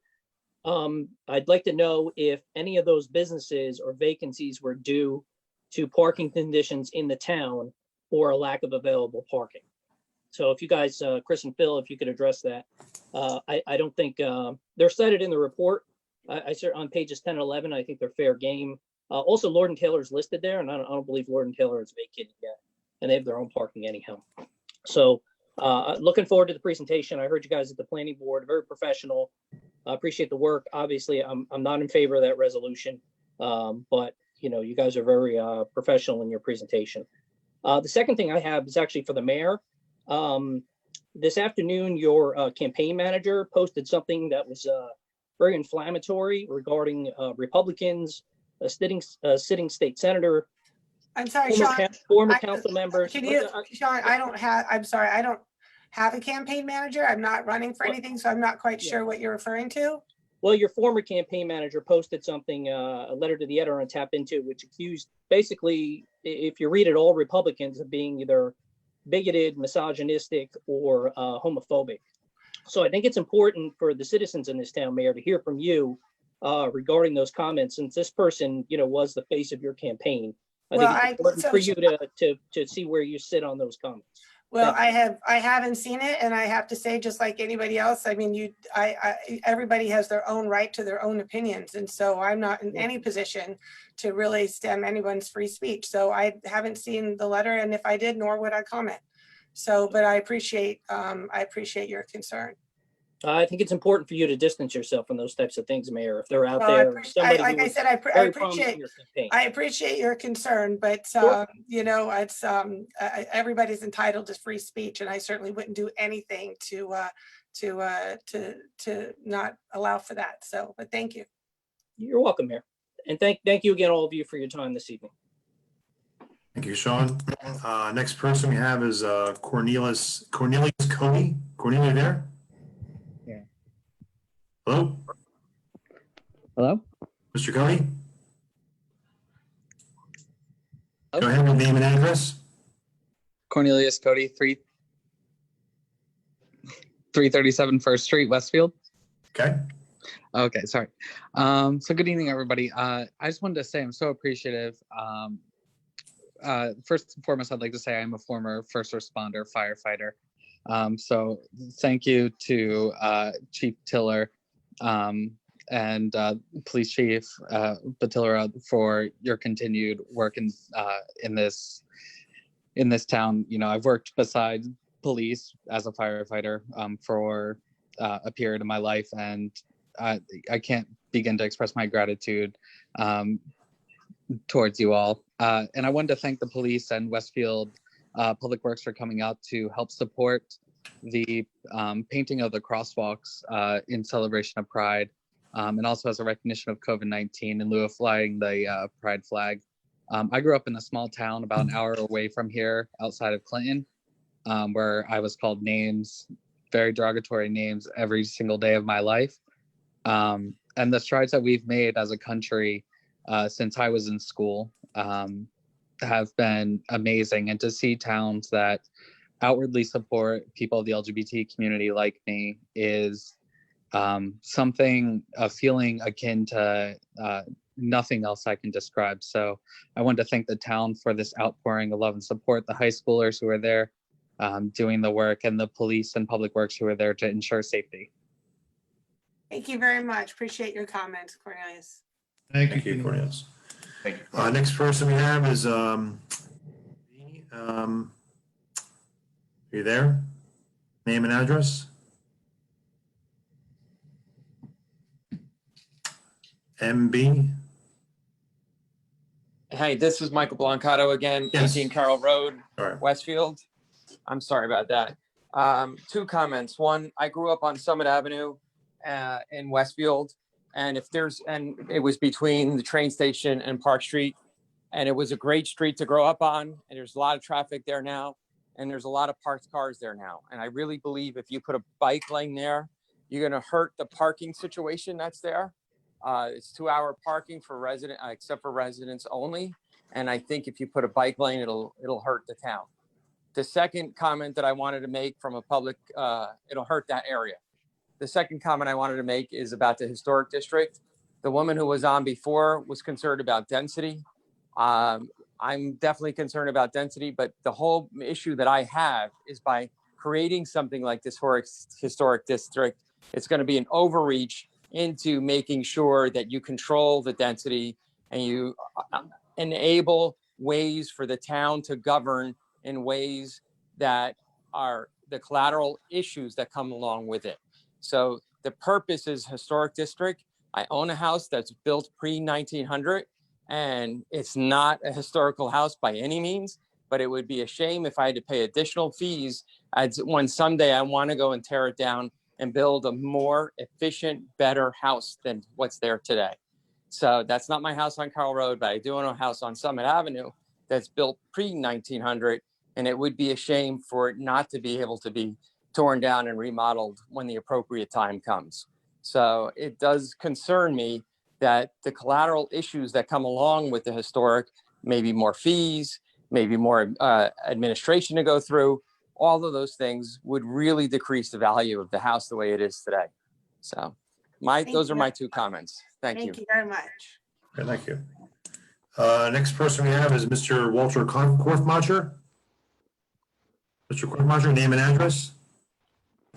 Yes, my name is Dr. Walter Korfmacher. I live at 252 Hazel Avenue in Westfield. I'm a long-term resident of Westfield. I want to voice my support for the new revised solar panel ordinance that allows street-facing solar panels without a variance, as long as they meet certain aesthetic criteria and they meet the required SPR value specification. I'd ask for a total repeal of the current ordinance. I believe that the updated version will be acceptable to most people and should allow those people that want to add a solar panel to their own house roof to do so, regardless of whether the roof is street facing or not. I also want to voice my support for the proposed municipal solar advisor, who I believe will evaluate our town properties and look for additional opportunities to add solar panels to municipal building rooftops or parking lots. As a scientist, I'm keenly aware of the short time frame we have to reduce the effects of climate change on our planet. While solar power is just one part of the solution, it is a part that individuals can add to their own homes and local governments can add to their towns without waiting for the state or national government to act. My dream is that Westfield will be seen as an example for Union County of how to be a green town that fully supports renewable energy efforts, including solar power and electric vehicles. Thank you for your time. Thank you, Walter. Thank you, Thanks, Walter. Walter. Okay, next we have a gentleman, first name Bob. Bob, are you there? Name and address. I'm Bob Pinero at 228 Grove Street. Just a couple of comments on the Historic Preservation Commission ordinance. I read the ordinance that's on the town website, and it does not appear to allow property owners who want to demolish their property and who have gotten designation that their property is historic. It does not appear to allow any kind of appeal.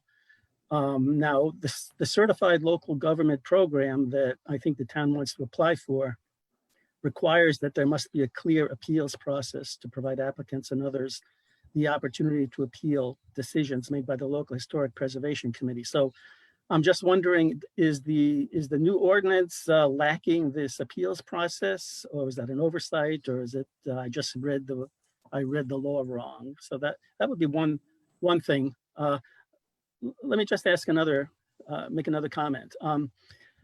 My house is built before 1930, and suppose I wanted to sell it to someone. It would seem that the potential buyer would be interested in knowing ahead of time whether the property would be considered historic or not. They may want to, at one extreme, they may want to knock it down. On the other extreme, they just may want to bump out or do something that would require some kind of, historic preservation review from the town.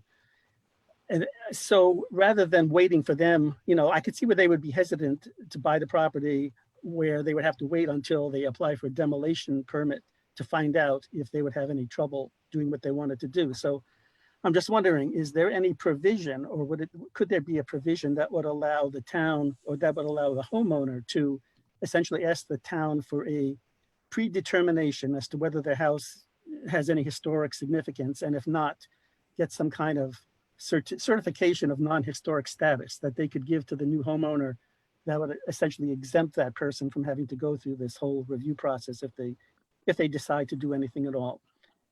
And a third thing, not specifically related to the tear down, but I think in general, there's probably a sentiment that if possible, the town has an interest in discouraging tear downs in general, whether the house is historic or not, if it couldn't be avoided.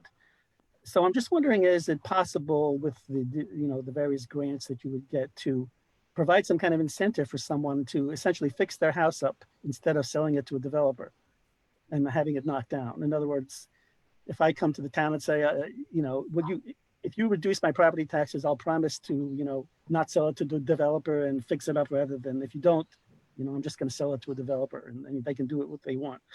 Is that legally feasible at all, or what?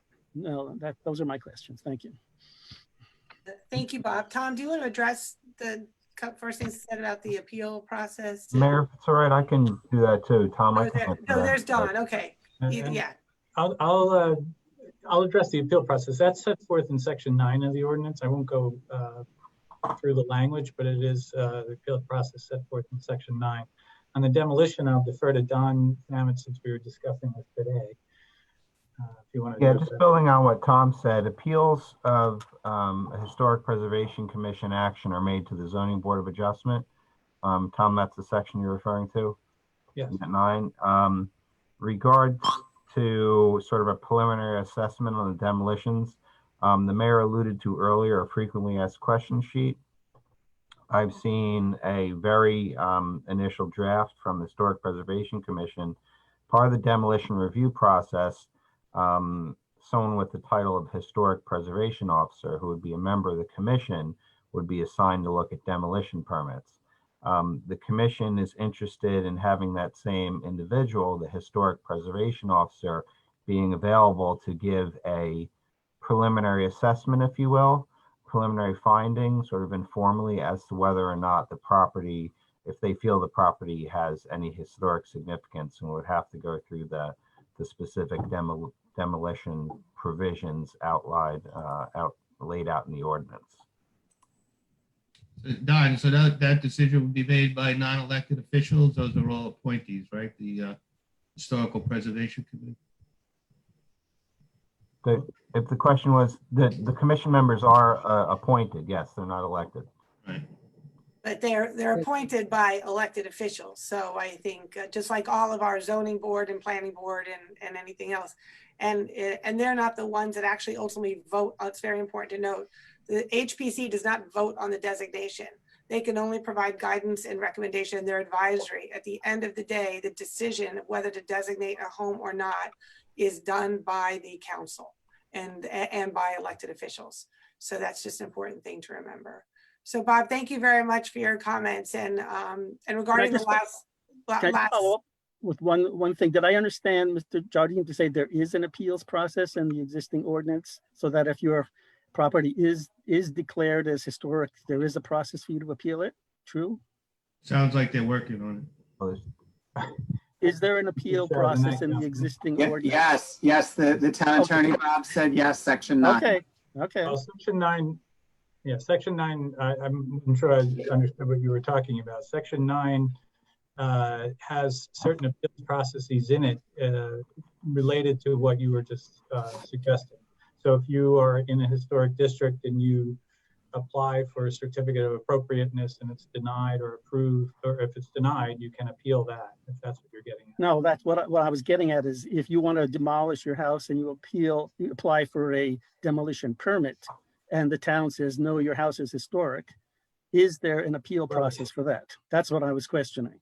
It doesn't seem like there is, but that other thing, I forget what it's called now, it seems to say that the ordinance has to have some sort of appeal process in it. You know, that whatever that other thing is called now. Goes the CLG. CLG, yeah. That seems to say that you need to have an appeals process in the ordinance. Right. The ordinance does. I mean, you should know that this ordinance, the draft of the ordinance has been vetted by the State Historic Preservation Office. So they've already approved of its form.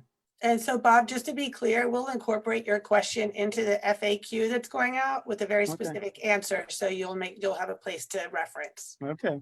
Hey, All Bob, right. real quick, my brother-in-law lives in Moorestown, New Jersey, and what they do is any house 100 years old or older, and you purchase it, you get a 5-year tax rebate to whatever work you do on a house. So that's pretty cool. That's what they do in Moorestown, New Jersey, South Jersey. It's very similar to the area in need of rehabilitation that we've just implemented. And Bob, we're talking about things like that. That could be a carrot for people to designate their homes. Okay. But that's all in discussion. But thank you for your comments. Okay, next person we have is Rob Davis. Mr. Davis, if you're there, name and address. Hi, it's Bob Davis, 764 Boulevard in Westfield.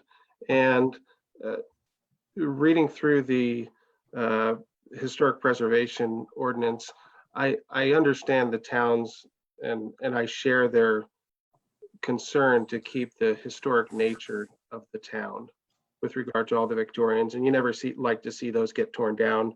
Right on my street, they had the Watcher House and they wanted to tear it down and build two.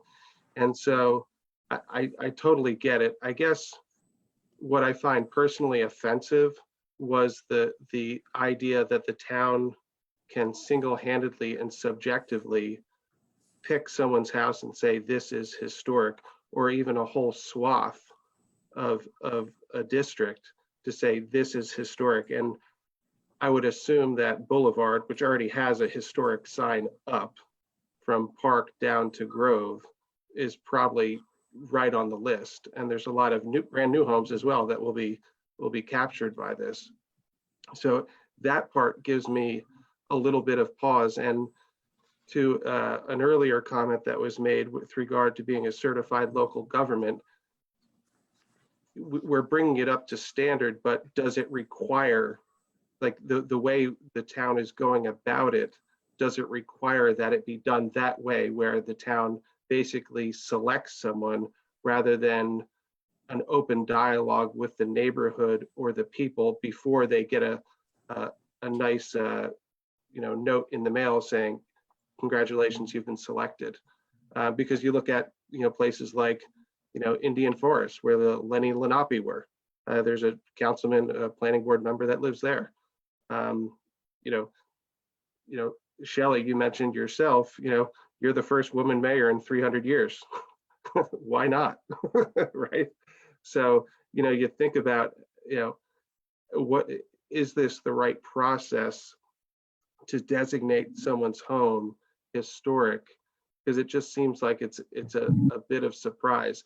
I appreciate, Shelley, your comment, Mayor Brindle, on having some sort of carrot to entice people to do that, because it's the studies I've quickly looked at over the last couple of days. It's sort of up in the air whether historic preservation increases or decreases values.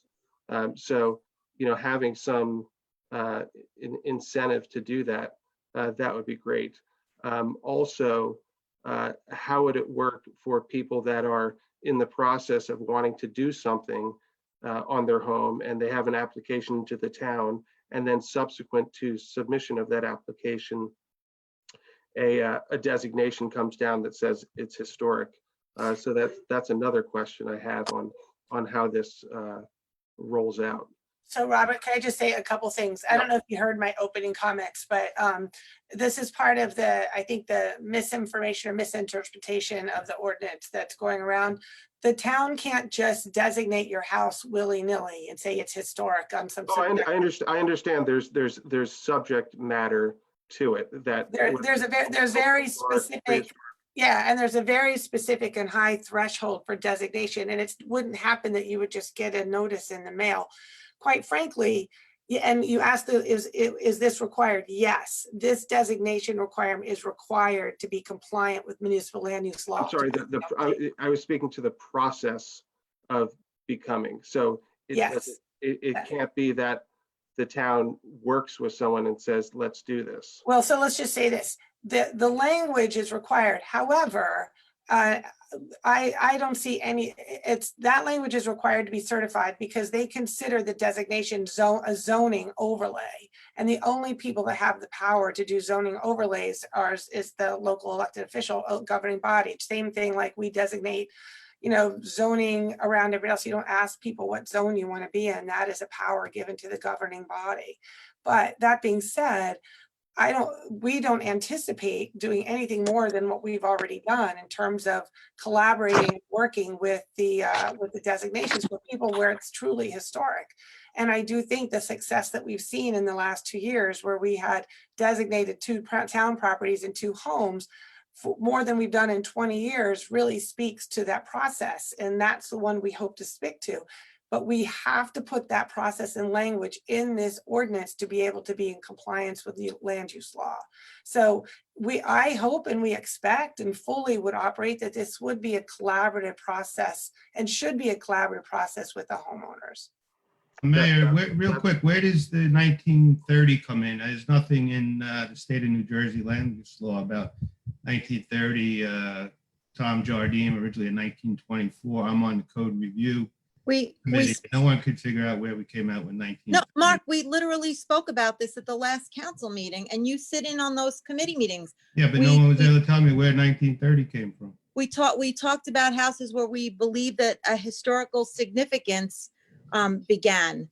And so that seemed like a good starting point, and it's something that we could evaluate as time goes on. Absolutely, we discussed that in the meeting. All right, so Absolutely. All right, so let me just say to all the council persons, can we stick to public comment and then we can address this later. So Mr. Davis, I don't know if you had any further comment. The other comment on density in the town, I think that can probably be solved by more strict adherence to subdivision and whatnot. On my very short stint on the planning committee, there are times when, yes, this is the rule, but as long as the neighbors are okay with it, it was fine. I think you can address some issues by just strict adherence to guidelines. And then the last piece was on the bike lane on Boulevard. I think it would create some issues with parking. I think that the biggest issue with Boulevard right now, and I'm glad the police chief is on the line, park a car on Midwood, you guys will make so much revenue for the town.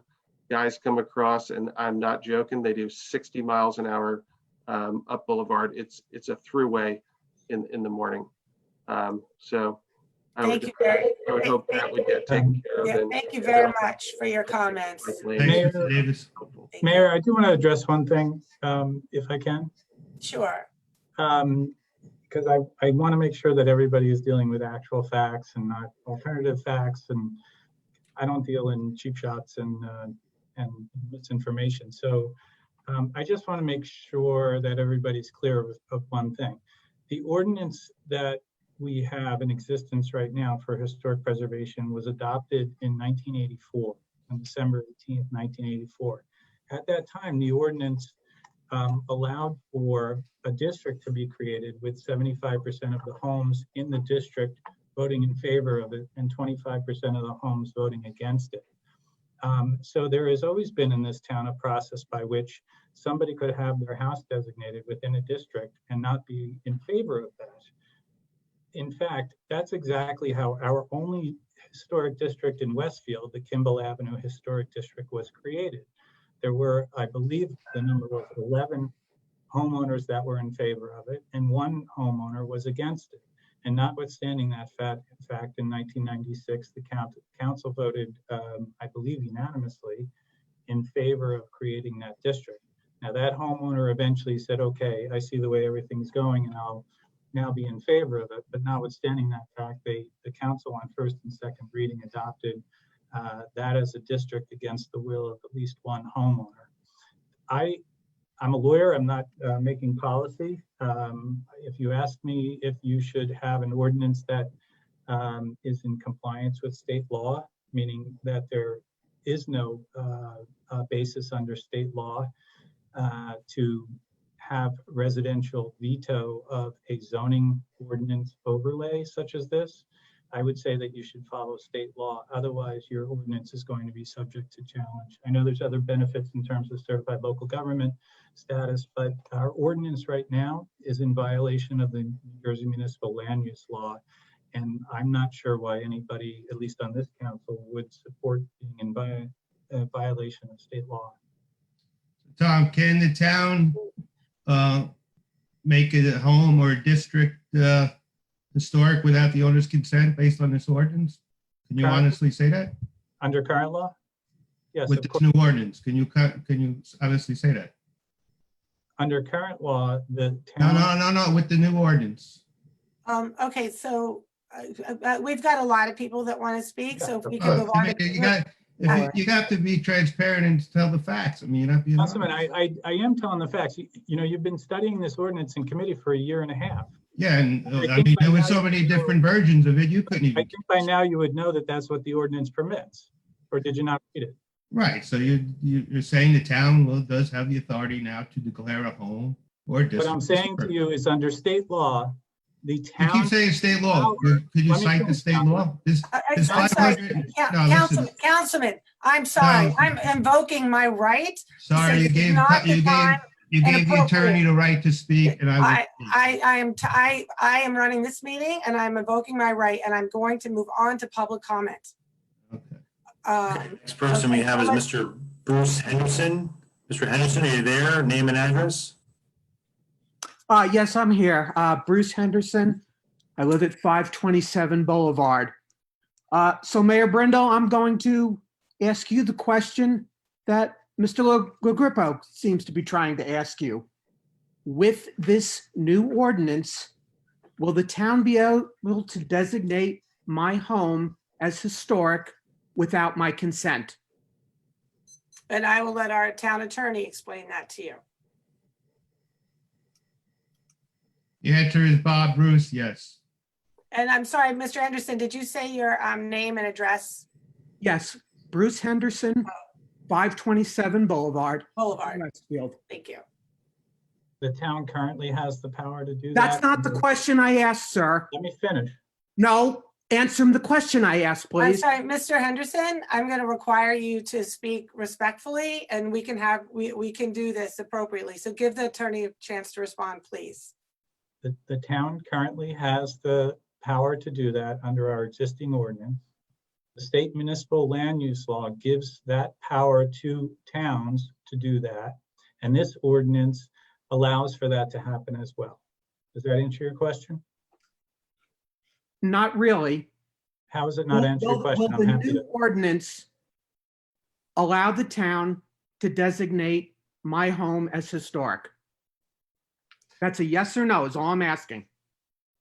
Mr. Henderson, I would tell you, I think it would determine if your house meets, does it meet the criteria set forth by the federal standards of historic? I don't know. My home was built in 1870. I think there's a very good chance that the town would deem my house historic. Yeah, age isn't the only qualifier. So honestly, I don't think anybody could even comment on saying, would your house be deemed historic or not?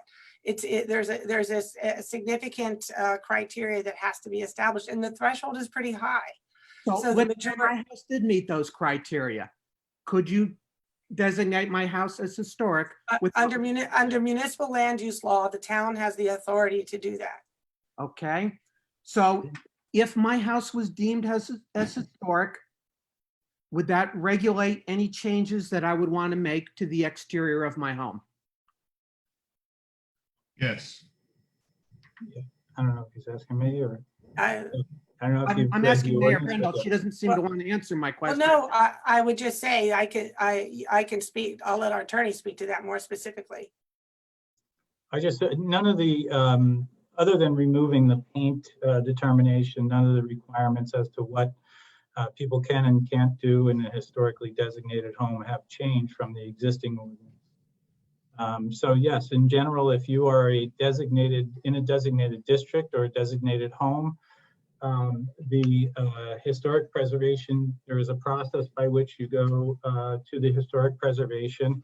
to seek approval by way of a certificate of appropriateness for changes that can be seen from the streetscape. I would note, however, that that exists right now currently to all homeowners, whether you're designated as a historic house or district or not. Section 12-11 of our zoning ordinance specifically has architectural designs of buildings. They're general design criteria, but they apply to all homes in the town of Westfield. They also, by the way, regulate paint. That is, I don't know the exact language, but it is not in conformity with other paint in the neighborhood.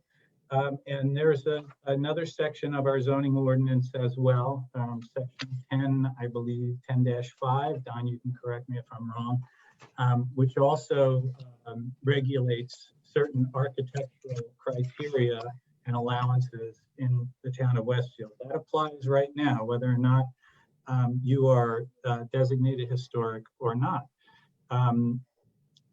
And of course, in general, zoning ordinances tell homeowners what they can and can't do with their property. If you wanted to demolish your home right now and build an 8-story skyscraper, you wouldn't be able to do that. Okay, I understand, sir, but aren't the rules and regulations of what the owner of a historic home can do different from those rules and regulations of someone whose home is not deemed historic?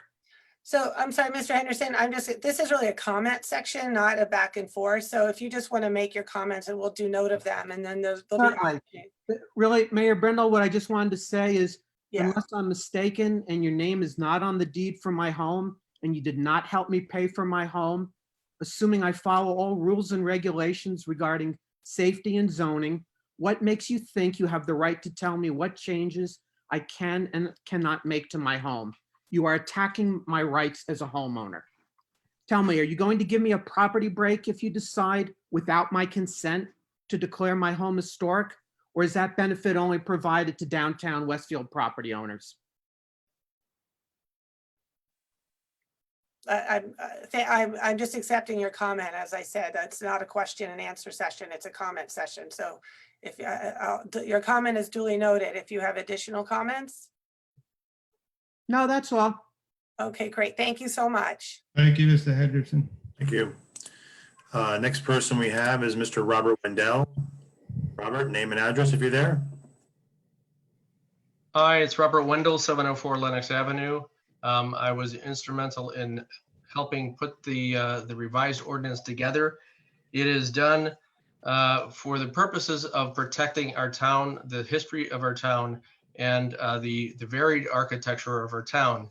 Primarily, though, it is due to making sure that we are compliant with the municipal land use law of the state of New Jersey, which we are required to do.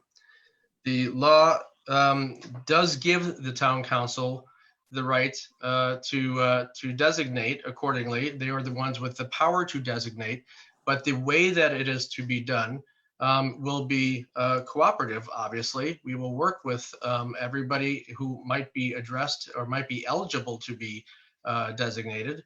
And this is, we're hoping this is going to be a cooperative process and not a reactionary one to a great deal of misinformation.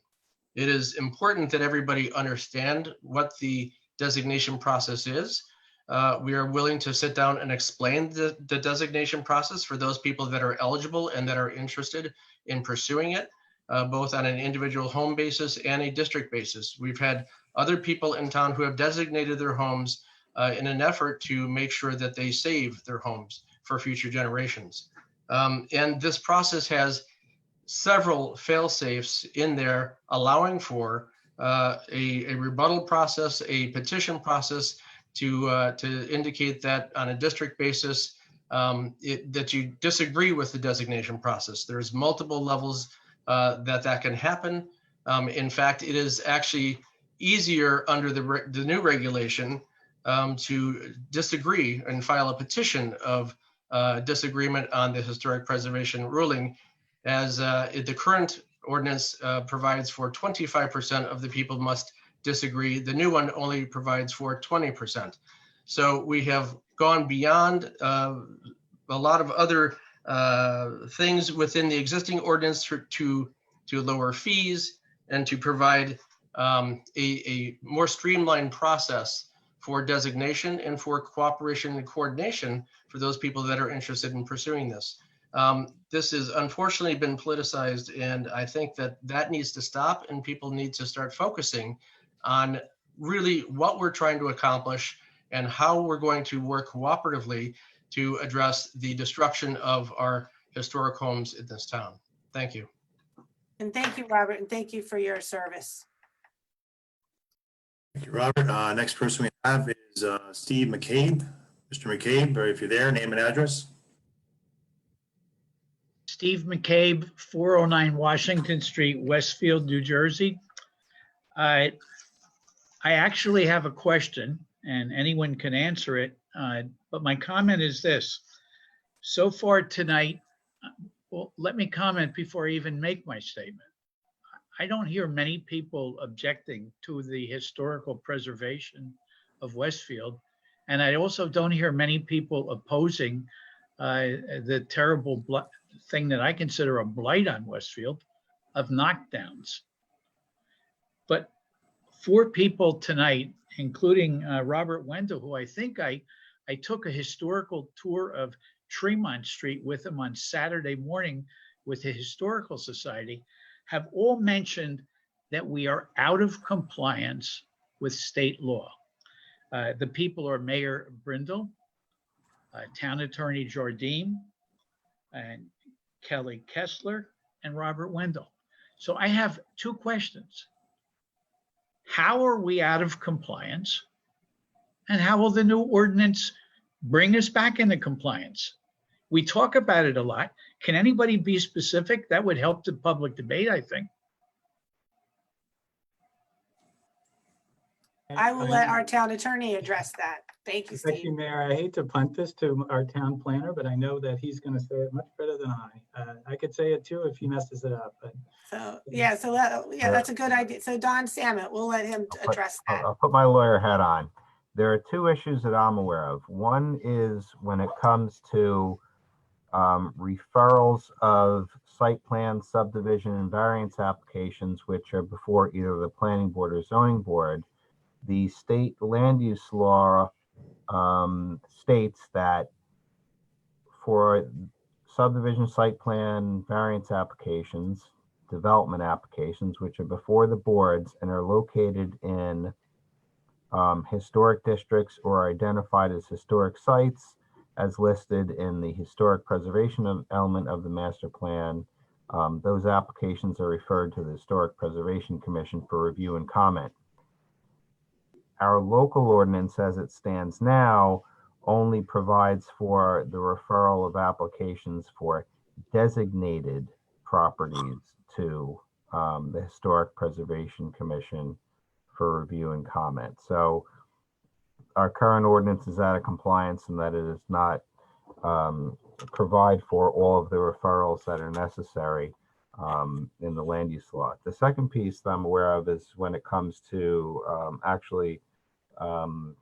the property owner consent for designations is essentially a zoning by referendum, which is prohibited specifically by the state land use law. I think I got them, Tom. Those are the 2 that I can think of. you did, and Mr. McCabe, I know you're a lawyer. So NJSA 40:55D-62B says no zoning ordinance and no amendment or revision to any zoning ordinance shall be submitted to or adopted by initiative or referendum. And secondly, NJSA 55D-65.1 makes it clear that adoption of a zoning ordinance dedicating or designating one or more historic sites or historic districts must be by an affirmative vote of a majority of its authorized membership. And that's a quote. So a historic designation is, in a sense, a zoning overlay. It's a zoning amendment. And that no zoning in the town of Westfield or any other town in the state can be done by referendum, can be done by the up or down approval of the residents of any particular zone or the town as a whole. And that's what makes it illegal. That's not, I mean, that is me talking as a lawyer, but that's also the State Historic Preservation Office making that clear to the town.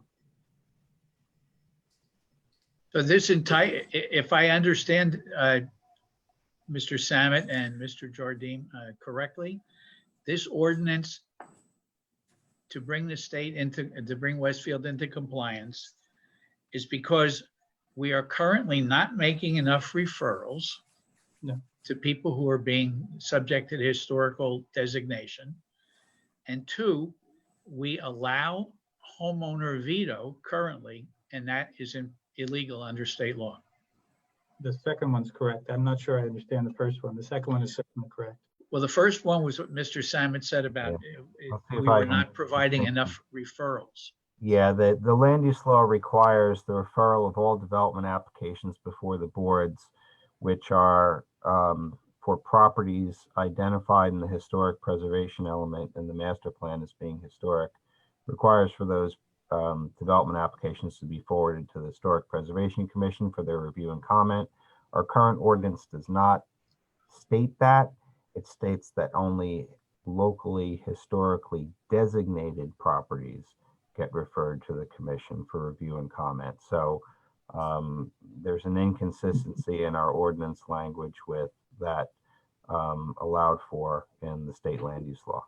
And the State Historic Preservation Ordinance certified local government coordinator caught that in our ordinance and stated that it needed to be changed if we hope to obtain certified local government status. So Thank you very much.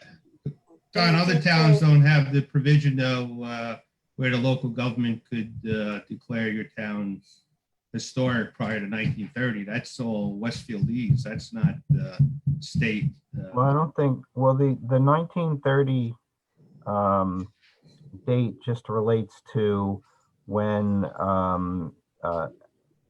building application or demolition permit applications are filed. It doesn't have to do with the actual, what constitutes a historic property, or meaning if your home is built prior to 1930, you're not automatically designated. Right, but you're in that window. But residents already have the right to declare their house historic. All So right, why do you so think we haven't been getting I'm sorry. enough people? Councilman, let me just ask. So, Mr. McCabe, did you have any further comments? No, I think my question has been answered. My house will be covered by this ordinance. So, well, so And am it's just I. a So am I. typical, I heard you say that my house is just a typical run-of-the-mill Yeah. Westfield small house that people will want to knock down if we sell it. And what does any, let me do a follow-up question. What percentage of the houses in Westfield are going to be covered by this? A third of the houses in the town of Westfield. All right, thanks very much, everybody. Good luck. Thank you, Steve, very much. Okay, the next person we have is Deirdre Lean. Deirdre, your name and address if you're there. Yes, I'm here. Deirdre Jeline, 131 North Euclid Avenue in Westfield. And I'm just calling in tonight to speak up in favor of the Historic Preservation Ordinance. My husband and I moved to this town 27 years ago.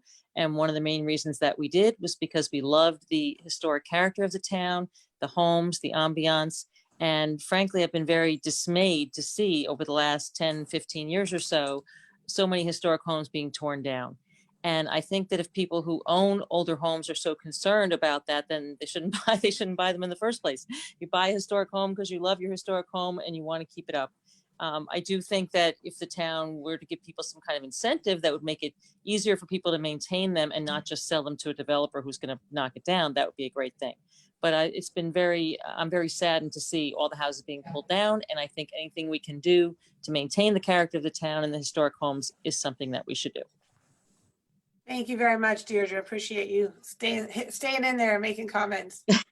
You're welcome. Thanks, Deirdre. Our next person we have is Jacqueline Brevard. Jacqueline, if you're there, name and address. Yes, hi, can you hear me? Yes. Okay, I'm Jacqueline Brevard, 266 West Dudley Avenue And I know it's late, so I'm going to be brief. I've got 3 or 4 things that I'd like to say. One is I want to thank Mayor Brindle and the town council for all that you do to keep this town the way I love it.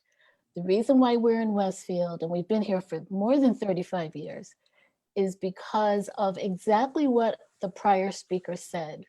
The town's character, the beautiful homes, the varied architecture, none of that cookie cutter stuff.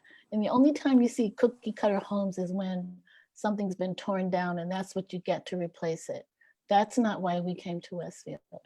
I'm originally from Massachusetts, and the house that I grew up in is the mirror image of the house that we have in Westfield. Our house was built in 1902, and I am very much in favor of the historic preservation ordinance for all of the obvious reasons. My feeling is if you do not want to live in an historic home, please don't buy one in Westfield and tear it down. Like, what's the point?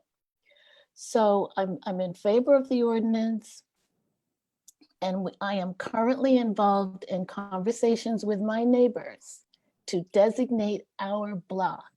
We're very excited about it. I think there are a dozen of us, 12, maybe 13 of us. 7 of us have already signed on, and we're working on the others. And we all have Victorians, colonials. There's one arts and crafts. It's a beautiful block, and we want to maintain it that way. So thank you. And again, I support the ordinance. Thank you, Jackie, and thank you for your commitment to the historic preservation of your own. That's Thanks. Thanks. All right, next person we have is first name John. John, name and address. Hi, it's John Spitz, 721 Dorian Road in Westfield. Okay. And I think my topic is, I appreciate this land historic designation controversy, because I thought the one I'm going to speak on now is actually the one that brings out the absolute worst in everyone for some reasons that I haven't figured out yet, which is leaf blowing. 2-stroke engine leaf blowers, which everyone, it is a funny topic because we call it leaf blowers, but it's actually apropos that we're talking about historic districts and the quality of our town, but sound is also a sense like our sight. And I think that I'm not looking to take anyone's time now to go over again all the nefarious consequences of 2-stroke engine technology, which is dangerous for the operator, stressful for the homeowner, and so much pollution for the children and particulates. I just want to ask the mayor and the council if we can designate some time in the next 6 months, 9 months to have an open discussion about this issue so that I don't drive myself crazy and drive everyone crazy sending emails. But pro or con, voted up or down, whether we keep them for 20 years or we decide to phase in or give tax credits to change over to electric, but just some sort of commitment that over the next 6 months or 9 months, we have some sort of committee or some sort of informal discussion, because we met last June and we thought we had some momentum. And I know Tom had said, well, you know, there's a legal issue with lawsuits from Maplewood experiences and some other towns, but that's not a reason to avoid discussing it. It might be a reason not to implement or not to vote on something. But I think there's enough people who are vested in this issue, and especially with so many kids out now and all these particulates, and I wouldn't even get started on mosquito shield, but I'm just asked for that kind of consideration over the next few months, and I thank you. Thank you, John, very much. Thank you, John. Mayor, can I just let John know that, first of all, thanks for helping out the Green Team, and that conversation is ongoing. This is Councilman Contract, liaison to the Green Team, and it's something that I know Councilwoman Mackey, who runs Code Committee, we're definitely talking about and trying to figure out what makes sense for Westfield. Okay, next person we have is John Blake. Blake, if you're there, name and address. Mr. Blake?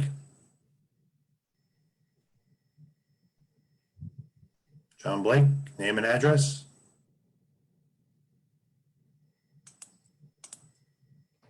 Okay, Looks like he's muted. Hello, are you there? Mr. Blake, yes. Okay. The two things I wanted to point out. One, I am in favor of your the aim of your ordinance concerning historic homes to stop the blatant knockdowns.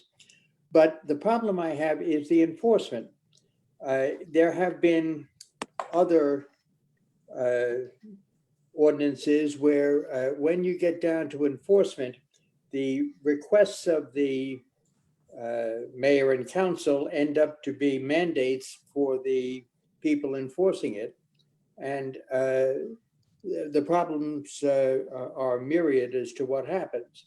There was when they passed the bill on, or the ordinance concerning eating on the sidewalks, I actually had a conversations with the lady that was in charge of enforcing that over at the Public Works. And she told me that unless it was specifically allowed in the ordinance, it was not going to be allowed by her. And I said, do you realize that the entire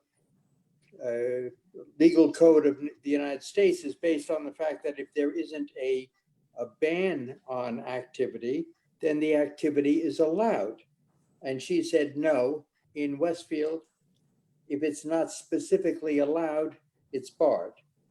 Now, I know the woman was not correct, and I had other descriptions for her decisions at the time, but I'm sure Mr. Jardim will agree. There's a difference between the intent of the person passing the ordinance and the enforcement of it. And you are given a large leeway in these ordinances. And it will be a lot of litigation if I see the wide range of allowances in these ordinances. So be prepared for a lot of lawsuits, especially by builders, I assume.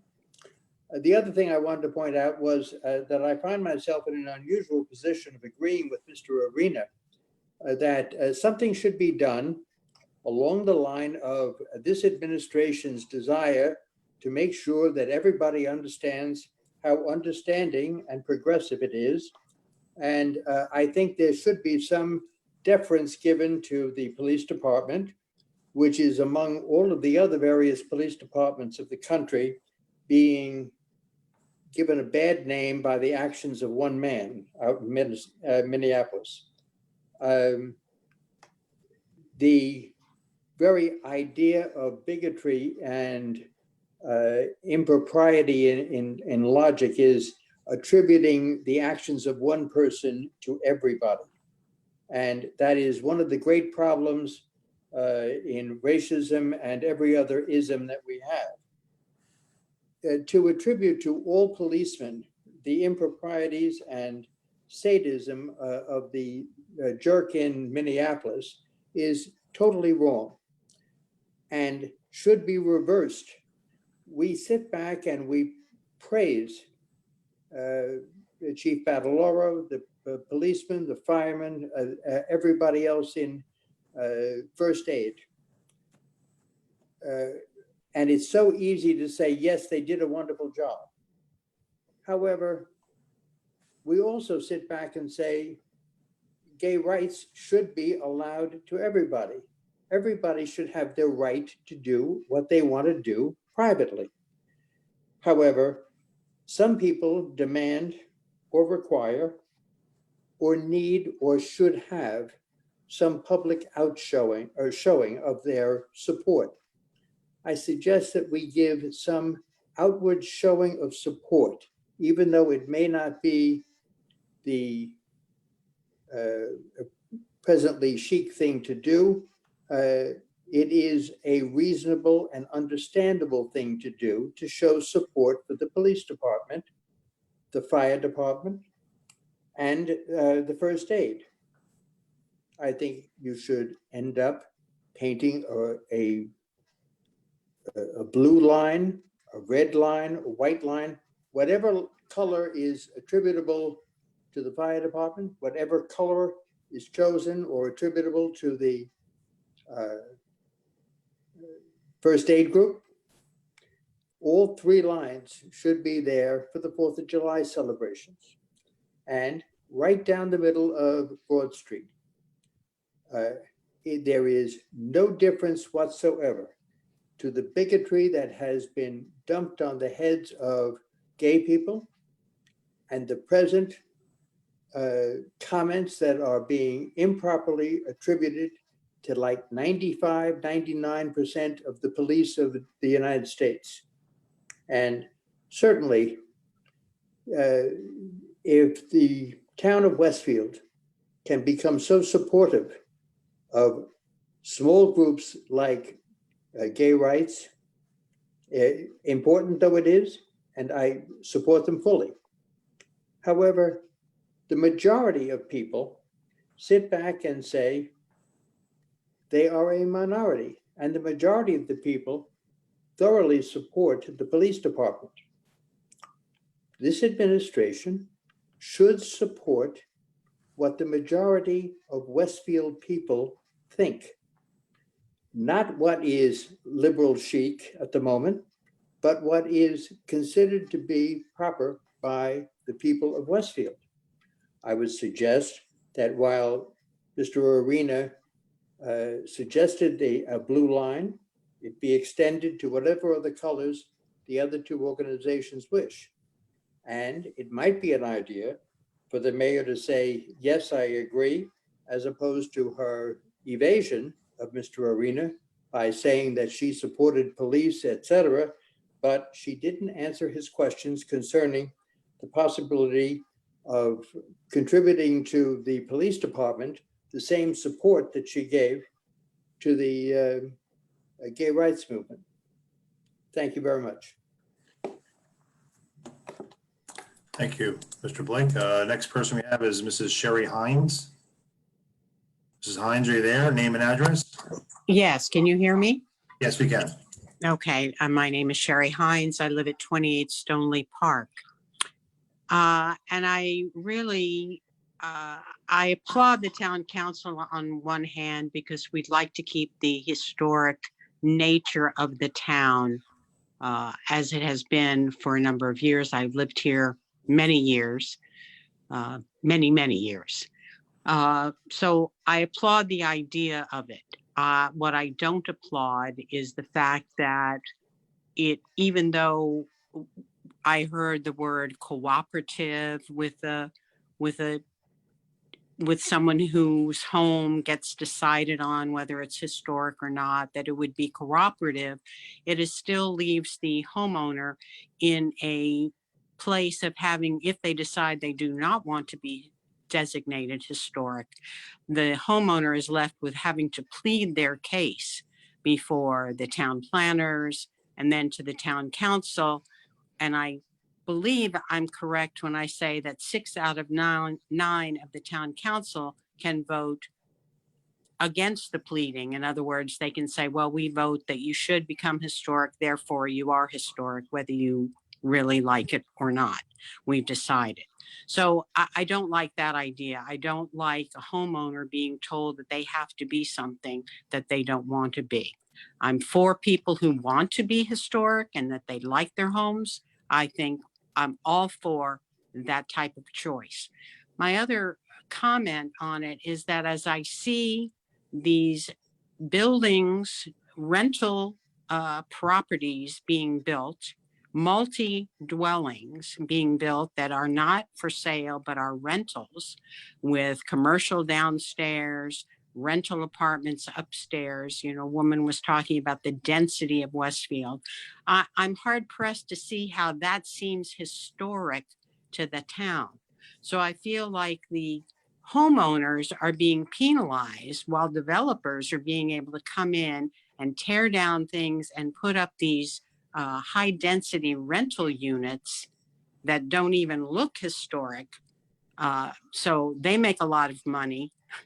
And we then have numerous children going to the schools as the woman said.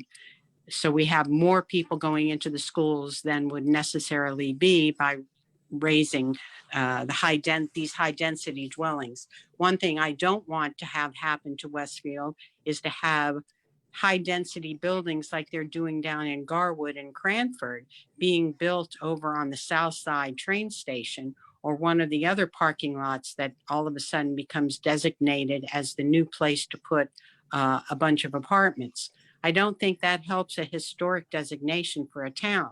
So I just feel like that there should be something more done without putting the burden on the homeowners. For example, when you tear down a single family home over here on Westfield Avenue and you put 2 homes in its place on the same lot that had 1, why isn't the zoning being done to make that not happen? Why are you allowing a lot to be split? Why don't you change the zoning laws to cover those types of things? And maybe that would go a long way to saving the historic nature of the town. So those are my comments. Thank you, Sherry. And I just will comment on 2 things about the density. As you well know, many of the density that you're seeing has come up as a result of the affordable housing agreement that was before my time and really agreed to by the prior council, but that's just New Jersey state law and we're trying to make the best of it. Secondly, I do want to clear up a misperception that a lot of people have about apartments and children. Data has proven, and I think Rutgers did a whole study on this, that apartments and do not bring children to the schools. Cranford can tell you that and everybody else. What does bring children to schools, and I learned this from the Board of Ed, is quite frankly tear downs. And so tear downs and subdivisions, it's what's killing the schools, especially the elementary schools on the south side. And so hopefully this ordinance will help address some of the school issues. But I just want to make sure, I do find it puzzling when people use the school argument about apartments, but they're not talking about the schools as it relates to tear downs. And to your point about should we be addressing zoning for subdivisions, that is exactly one of the things that we're going to be doing now in the next master plan component, which is the municipal land use element. So we'll be looking at zoning across and determining are the zones that are there today still appropriate for and for the types of town and density that we want. So I just wanted to clear up a little bit of those things related to your comments, but thank you. Well, if I could just respond to what you said about, that you say the data shows that tearing down a house and putting another house in its place is what bring the children. But if the house already has children in it, well, in most cases, what the tear downs, as you probably know, are empty nesters and people who have outgrown homes, and they're replacing homes with new homes that might have 4 to 5 bedrooms. And the bigger issue is subdivisions, when you're taking down one house and putting up 2. So, but that's just here for there. And so I'm just, if we've got a bunch of people waiting to comment. So unless there's other further comments, we'll move on to the next person. Okay, I would ask you, I would just say the one thing that I would like to see the data, if you could put that up on the town website of what data you're talking about. That the kids, well, it's on, we have a whole redevelopment website and all that information will be on there. It's unrelated to historic preservation though, for sure, Sherry. Well, but it does have something to do with it. Okay. I mean, it's still, okay. Yeah, got it. Thank you. Thank you. Next person we have is Neil S. Neil, if you're there, name and address. Neil? Looks like mute. Yeah, I'm trying to.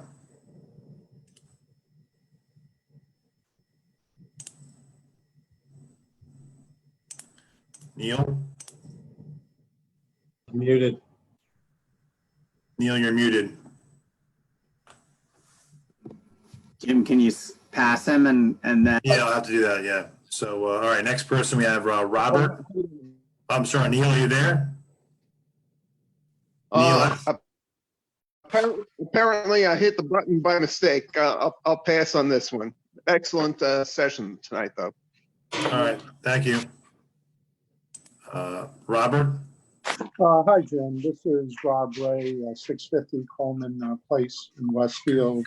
I first want to thank Shelley and the town council for all their efforts and making Westfield a special place. I do want to echo some of the comments that have been made before. And first, the appreciation for the police department, the fire department, and the EMS workers. And as a previous commentator had indicated, I think it is important that the town demonstrate their appreciation for everything our essential workers do. And I think Mr. Arena had mentioned Blue Line, and whether that's the form that should be taken, I leave up to the mayor and the council, but I think there should be something very pertinent and demonstrated our appreciation. Also, I want to echo the comment that was made before about the high density. And I realize that there is state mandates that require affordable housing and so on.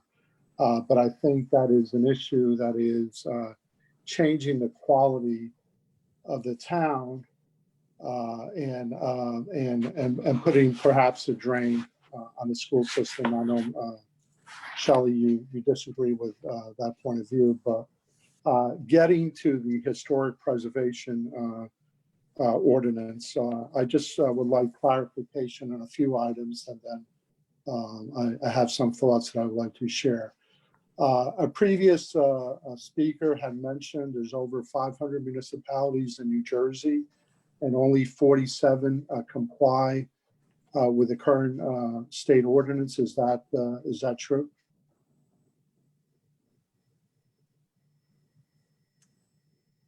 Tom? No, sorry, there's 565 municipalities in the state of New Jersey.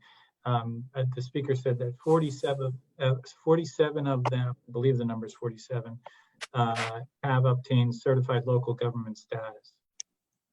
So over close to 500 have not. Is that, am I doing the math correctly here? Hey, Tom, does every municipality have a historic preservation ordinance? No. I think that's what's important to note, is that not every town cares about historic preservation. So I think the question is, how many towns of five actually have historic preservation as a value in the first place? And then how many of those are compliant with land use law? But is it fair to say that 500 are not compliant then? No, Okay. that wouldn't be accurate. Okay. There's over 500 towns that don't have a historic preservation ordinance. I don't know. One of the concerns that I have about the ordinance, and it deals with this date of 1930. I'm not sure how the date came up, but it sounds somewhat arbitrary, and I am concerned about litigation against the town, and as a taxpayer, the cost to defend the litigation and ordinance. How was 1930 arrived at? I'm just going to make a proposal. So Robert, we have about a ton more people that still want to make comments. What I would like to do is if we could just take your question and we will add it to the FAQ list that's going to be going out before Monday, so that that can be included in that, just for the sake of time. Okay, Shelley, I do have a follow-up question, and I've been waiting for 2.5 hours, so please indulge me for a few moments.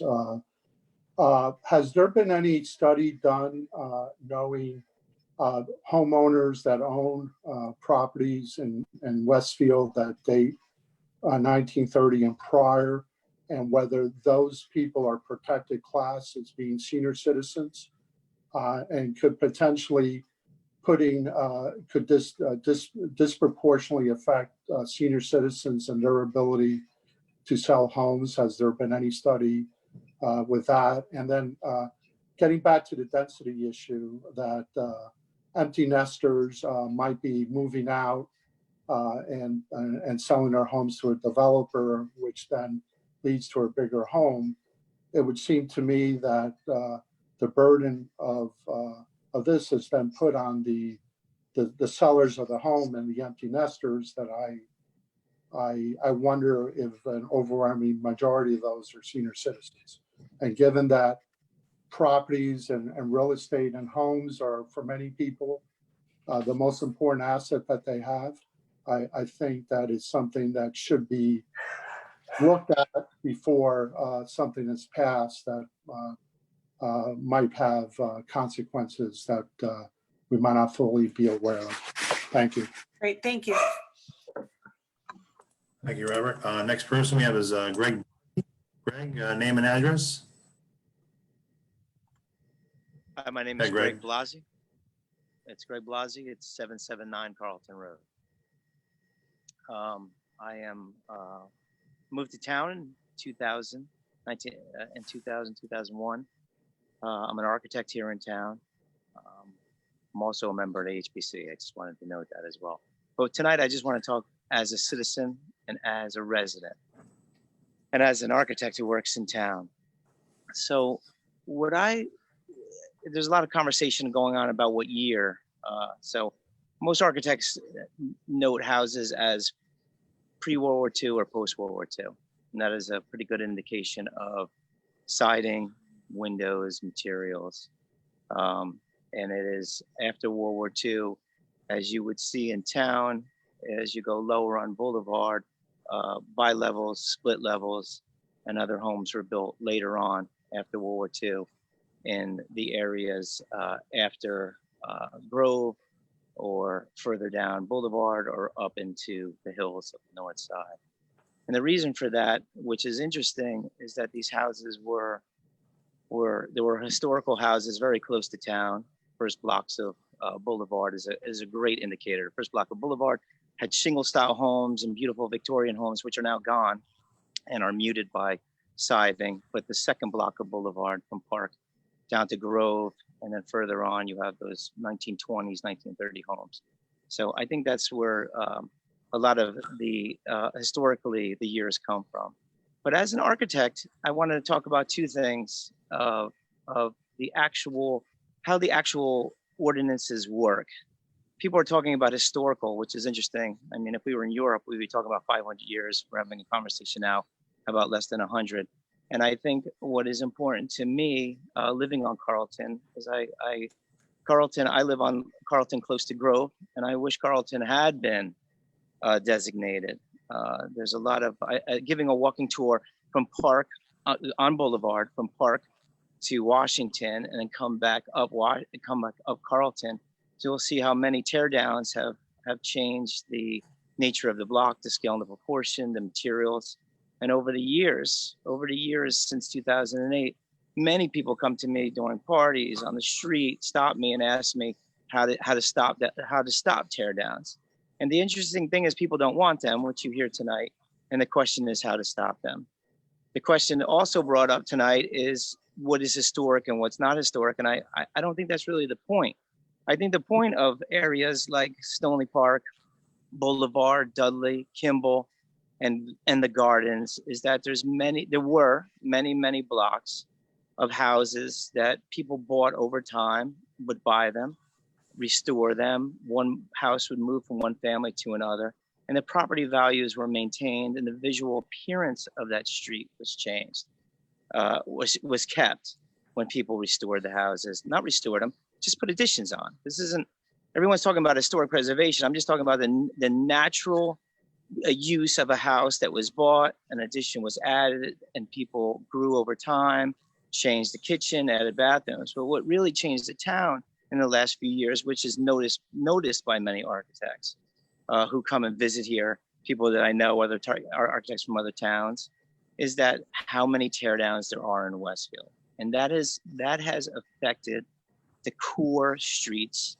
of the older blocks. So what this ordinance would do, as I've worked on Kimball as an architect, is it's just creating more zoning ordinances for people to go in front of the HPC to get a recommendation to go in front of the board. So what I'm saying is, if I did an addition in any place in town, there's setbacks, there's building coverage, lot coverage, and FAR.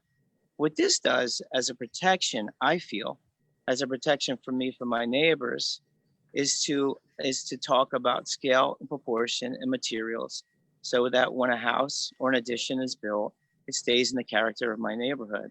So what I feel as a resident, and what I feel as an architect, is these ordinances protect me, protect my neighborhood, and protect my property value. That is the thing that interests me the most about these conversations, is people are afraid that it's going to reduce their property value, which to me, seeing a block like Kimball is an indicator of how the beauty of that block, of what you view, what you see, actually maintains the value of that property. I find it interesting giving these tours, how Stoneleigh Park over the years has a few new build tear downs and houses that aren't in character with that neighborhood. And you can clearly see them as you drive in the neighborhood.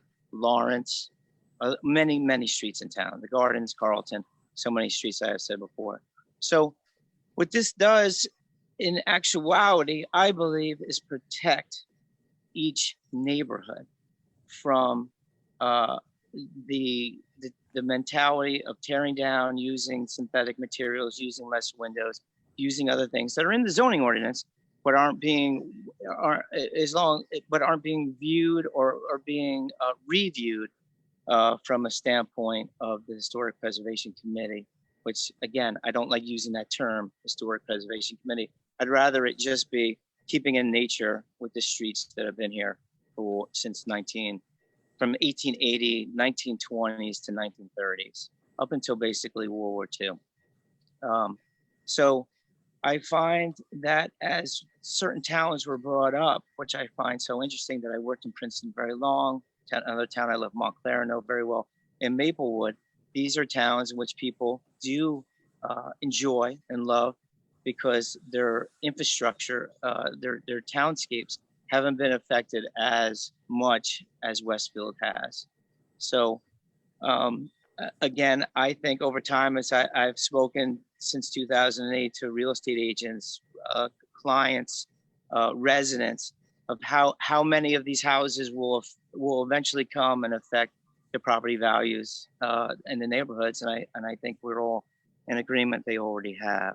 So what I'd like to say lastly is, again, just an understanding to the people that have concerns, is that this is a way in which we can take the older blocks, the unique blocks, the streets that people love for the character that the houses have, and just put additional zoning ordinances that we already live by. I go in front of variance boards in many towns. I already have to deal with, as an architect, many concerns, again, of setback, lot coverage, building coverage, and this is just adding an extra layer that is easily met and is used to protect that block, that neighborhood, and the property values of those people.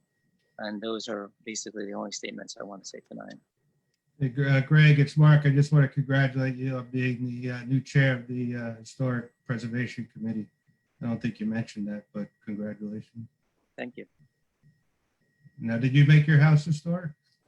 No, but that is a good question. My house was built in 1927, and I bought it. It had asbestos siding on it. I took it off. I have the original cedar siding and Alaskan pine on my windows, and open rafter tails and garage. And that question mark, which I find interesting, is my house, is my personal house worth landmarking as an older house was? I don't think it is. But would I join it in a minute to landmark my block, to keep the nature and the character of my block?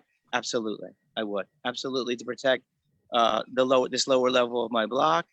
And as I said before, I wish the upper Carlton had been saved years ago from the tear downs that have been placed in unbelievably beautiful traditional homes from the 20s that are up on the upper blocks that are now been the neighborhood, or those views have been changed by the newer homes that have been built over time. So individually, I don't think of it more as individual houses, unless I owned in 1880s, unless I owned something historical. But as far as blocks, neighborhoods, and places that we want to keep intact, absolutely, I would be in favor tomorrow of landmarking my block. Absolutely.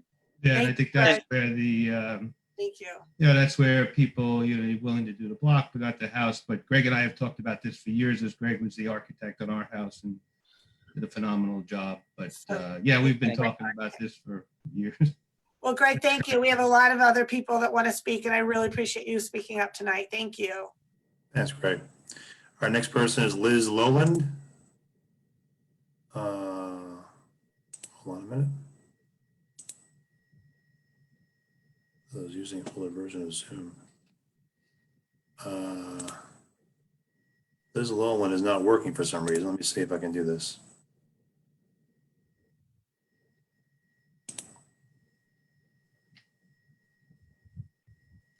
Let me skip Liz for a minute. Let me go to Adina. Are you there?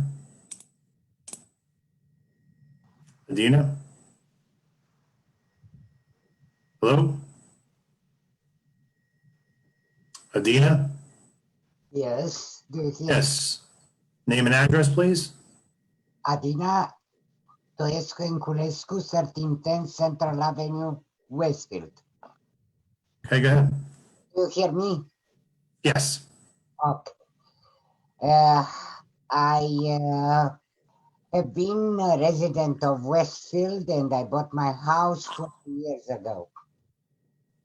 Like me, I believe that everybody is very proud of living in this town in Westfield.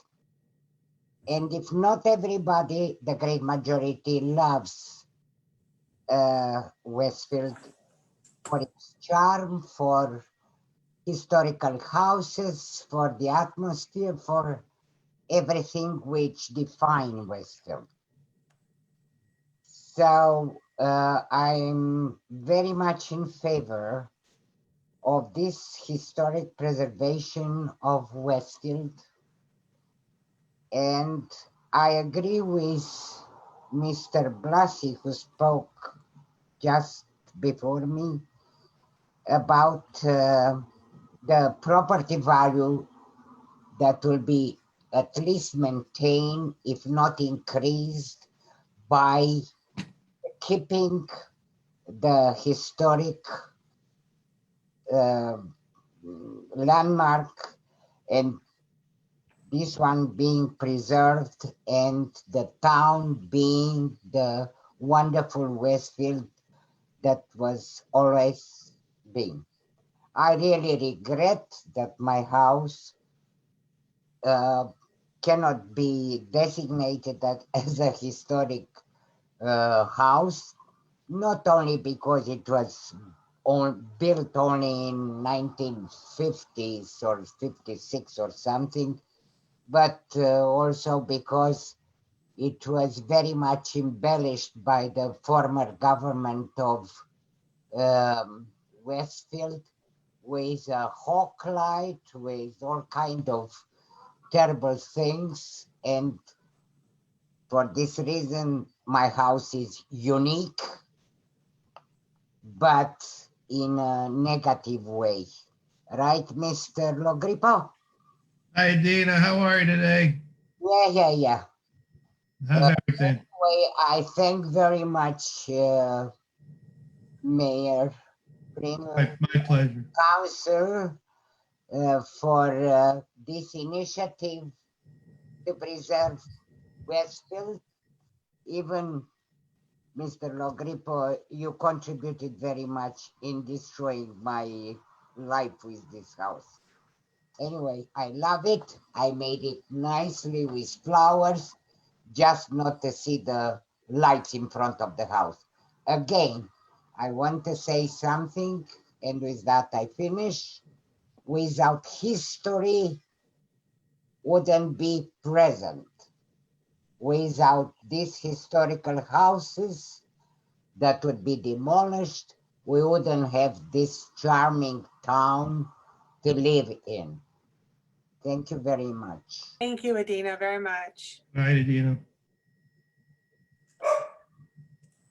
Okay, Liz Lowland is, I'm unable to allow her to speak for some reason. Looks like she's using an older version of Zoom, it says. Try one more time here. Unable to have Liz Lowland speak. I'll skip to the next one, see if we can figure that out. Jim, could she type her comments in the chat? Let's see. Yeah, she's using an older version of Zoom. No, the chat's only for panelists. And they, so let me go to the next speaker, see if we can figure something out. Next speaker is Debbie Burslem. Debbie, are you there? Name and address.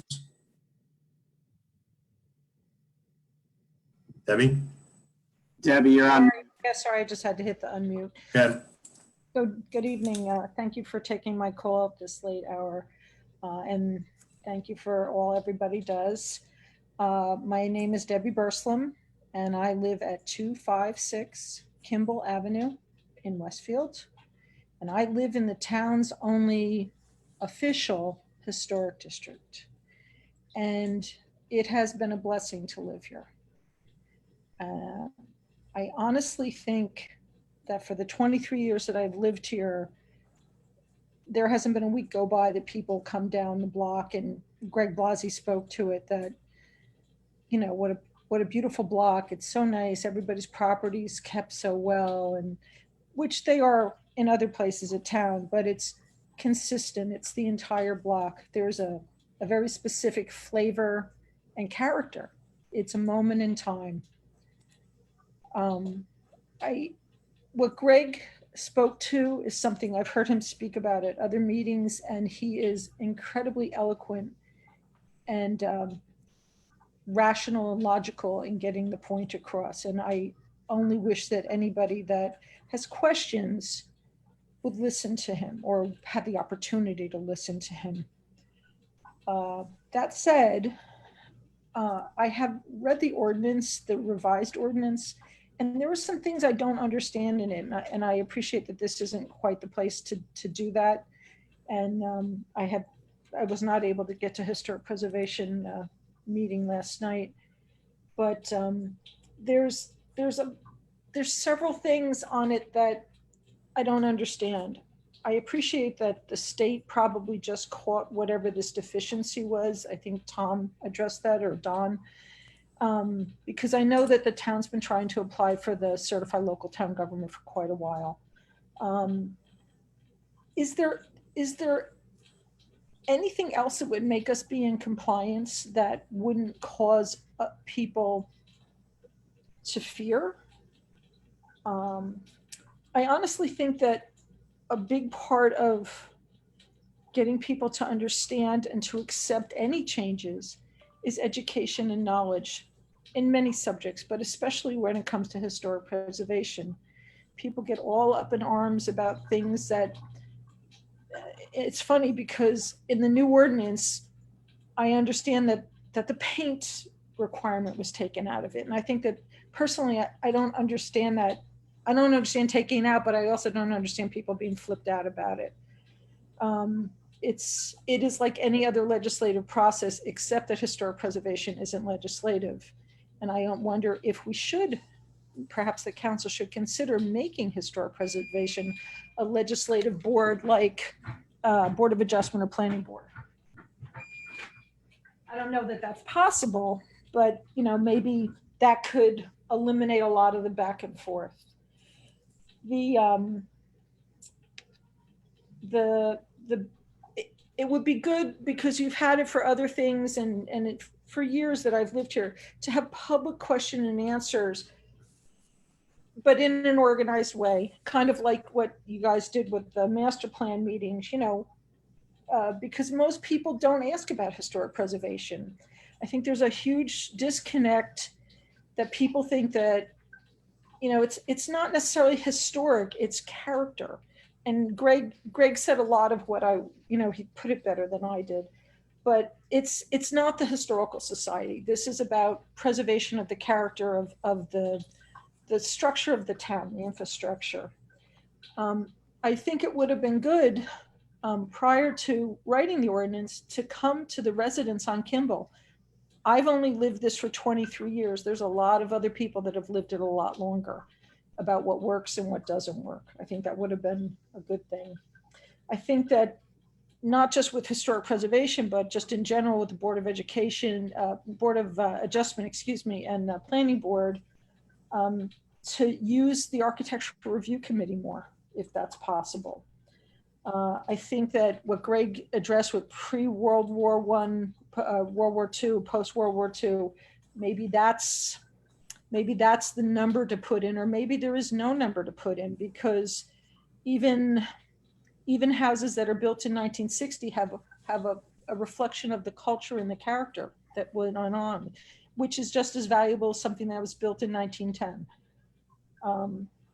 I know that there's probably no way to give a tax incentive because it's been discussed at many meetings of Historic Preservation Commission, and I understand that. But I think that there are a few kind of maybe easier, more palatable things for the council to consider as incentives for homeowners that might designate their home, like putting to helping with the sidewalks and the lamps that would be appropriate to the designation, to perhaps waive the application fee. Perhaps consider if a home or a resident is of a certain age to freeze the taxes, and to continue to do what was done here on Kimball Avenue, which was to put appropriate signage on the street signs. And it's kind of a mark of pride. It's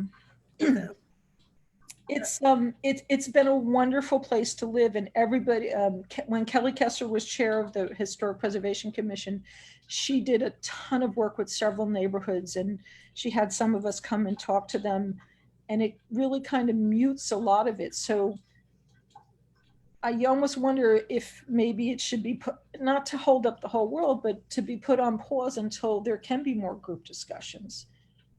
I don't know. Oh, sorry, Debbie. That's okay. I didn't know if you had additional comments. No, that's it. All right. Well, thank you so much. And thank you for being part of that Kimball district. We're very proud of it, as I'm sure you are too. Sure. Thank you. Thank you. Thanks, Debbie. Next person we have is Joe Lagozo. I'm pronouncing that right, Mr. Lagozo, if you're there, name and address. Yep, my name is Joe Lagozo. Can you hear me? Yes. Okay, Joe Lagozo, 27 Stoneleigh Park. Thank you very much. I know it's really late and you guys are all volunteers, and I applaud everything you do, seriously. I have lived in Stoneleigh Park. I've lived here since 2012. I was very fortunate to buy in Stoneleigh Park, and I love the historic nature of the park as well as the entire town. You know, I have lived in the town for 20 years. I moved in 2000. While I've been here for 20 years, I'm still, I think, fairly young. I've got 4 kids. My oldest is in college. My youngest just graduated 5th grade. The thing I love about the town, being a first-generation American, is both the age diversity and the economic diversity in the town. And I think one of the things that we should consider is the impact to that diversity if we do put this ordinance through, and what it might have as an impact to some of the older generation that still wants to live in Westfield and stay in Westfield, but may find it difficult to maintain their homes because they may have to maintain them at a certain level and at a higher cost. So I think we should think about the impact there. And in addition, I think we need to think about the, what I'd like to know is if you could put into the FAQs that come out, what I understood reading through the ordinance was, yes, a protest petition, which is only 20%, much lower than the 25%, is required. What would it take, like, to get the town council? So it says basically that 2/3 of the town council could overrule that protest petition. Is that a requirement by the land use ordinance? Or so is the 2/3 a requirement, or could an even higher majority be required, like a unanimous vote by the town council?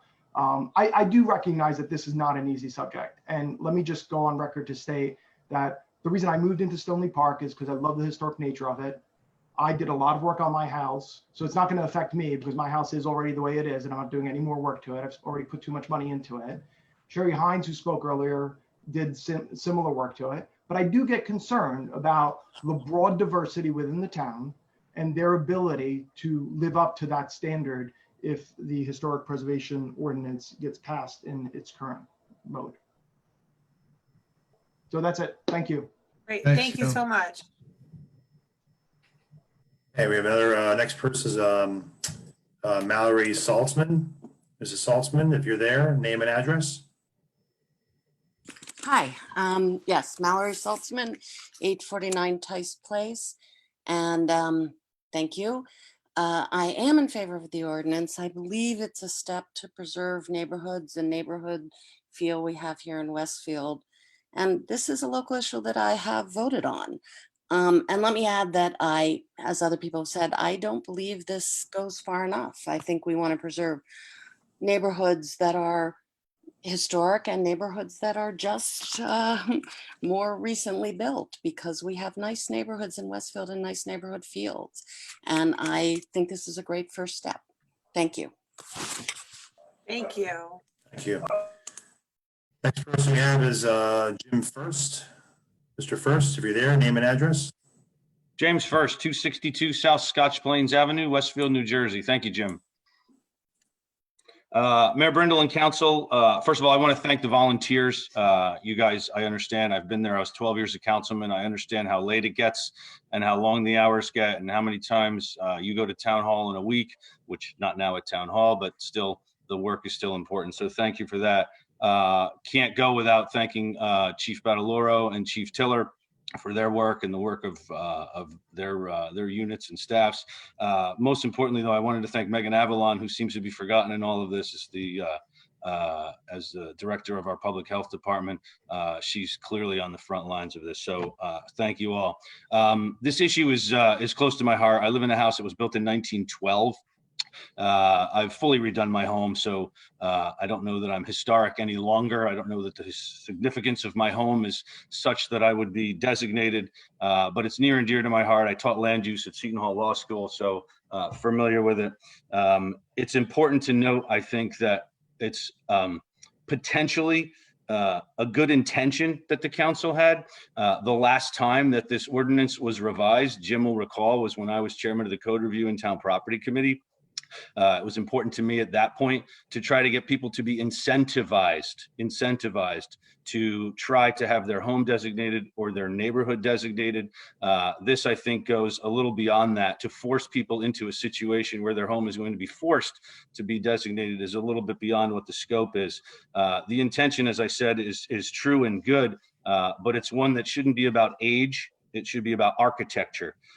It should be about the look and feel of a neighborhood, the look and feel of a home, the look and feel of a remodel, the look and feel of a new build.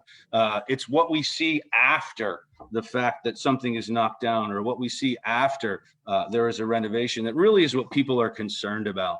I appreciate that we talk about it as historically significant, but a 1930 house that is dilapidated and falling down doesn't really necessarily mean it is historically significant if it is replaced with something that is of architectural flair, that is meeting with the community standards. I think that is going to be perfectly acceptable to many people, as opposed to someone who would continue to not allow a 1930s home to be demolished simply because it's 1930s. I disagree with Tom Jardim. To say that we were out of conformity only relates to the fact that we want to become, or this governing body wants to become, a certified local government. We're not out of conformity with the municipal land use law unless we want to become a certified local government. 90% of the communities in the state are not. So no court is going to come and strike down our historic preservation ordinance because we don't have specifics about what's been designated in our master plan versus what is referred to in our master plan.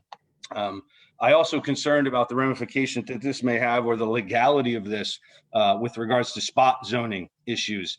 We certainly can put overlay zones in certain areas. We did that with the affordable housing legislation, as Don would know, but to put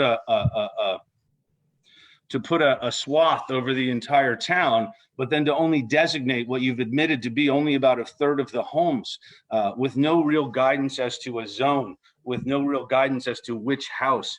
My house was built in 1912. That was the first house in the neighborhood. Many houses in my neighborhood were not so old. Therefore, am I going to be illegally spot zoned simply because my house was built before 1930? I'm concerned that the 1930 standard, as well as the standard with regards to the justifications of what is deemed to be historic in your ordinance, I feel it's arbitrary and capricious potentially. We need to have objective standards. To simply say that we decided at a committee meeting that 1930 is the year that we deem that we should not have tear downs approved without permission seems to be a little bit subjective.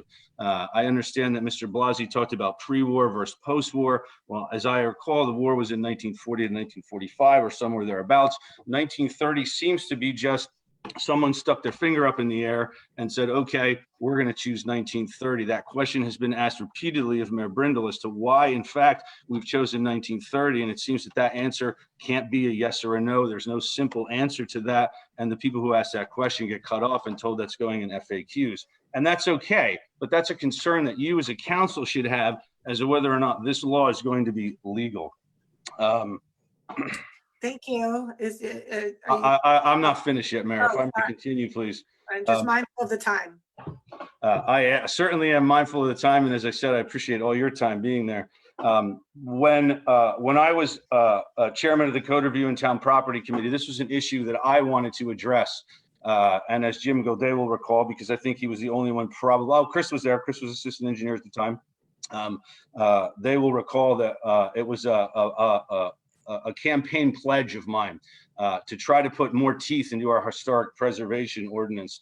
What we talked about at that time was having volunteer submissions. And what we would do, instead of forcing people into historic preservation, we would give them a carrot.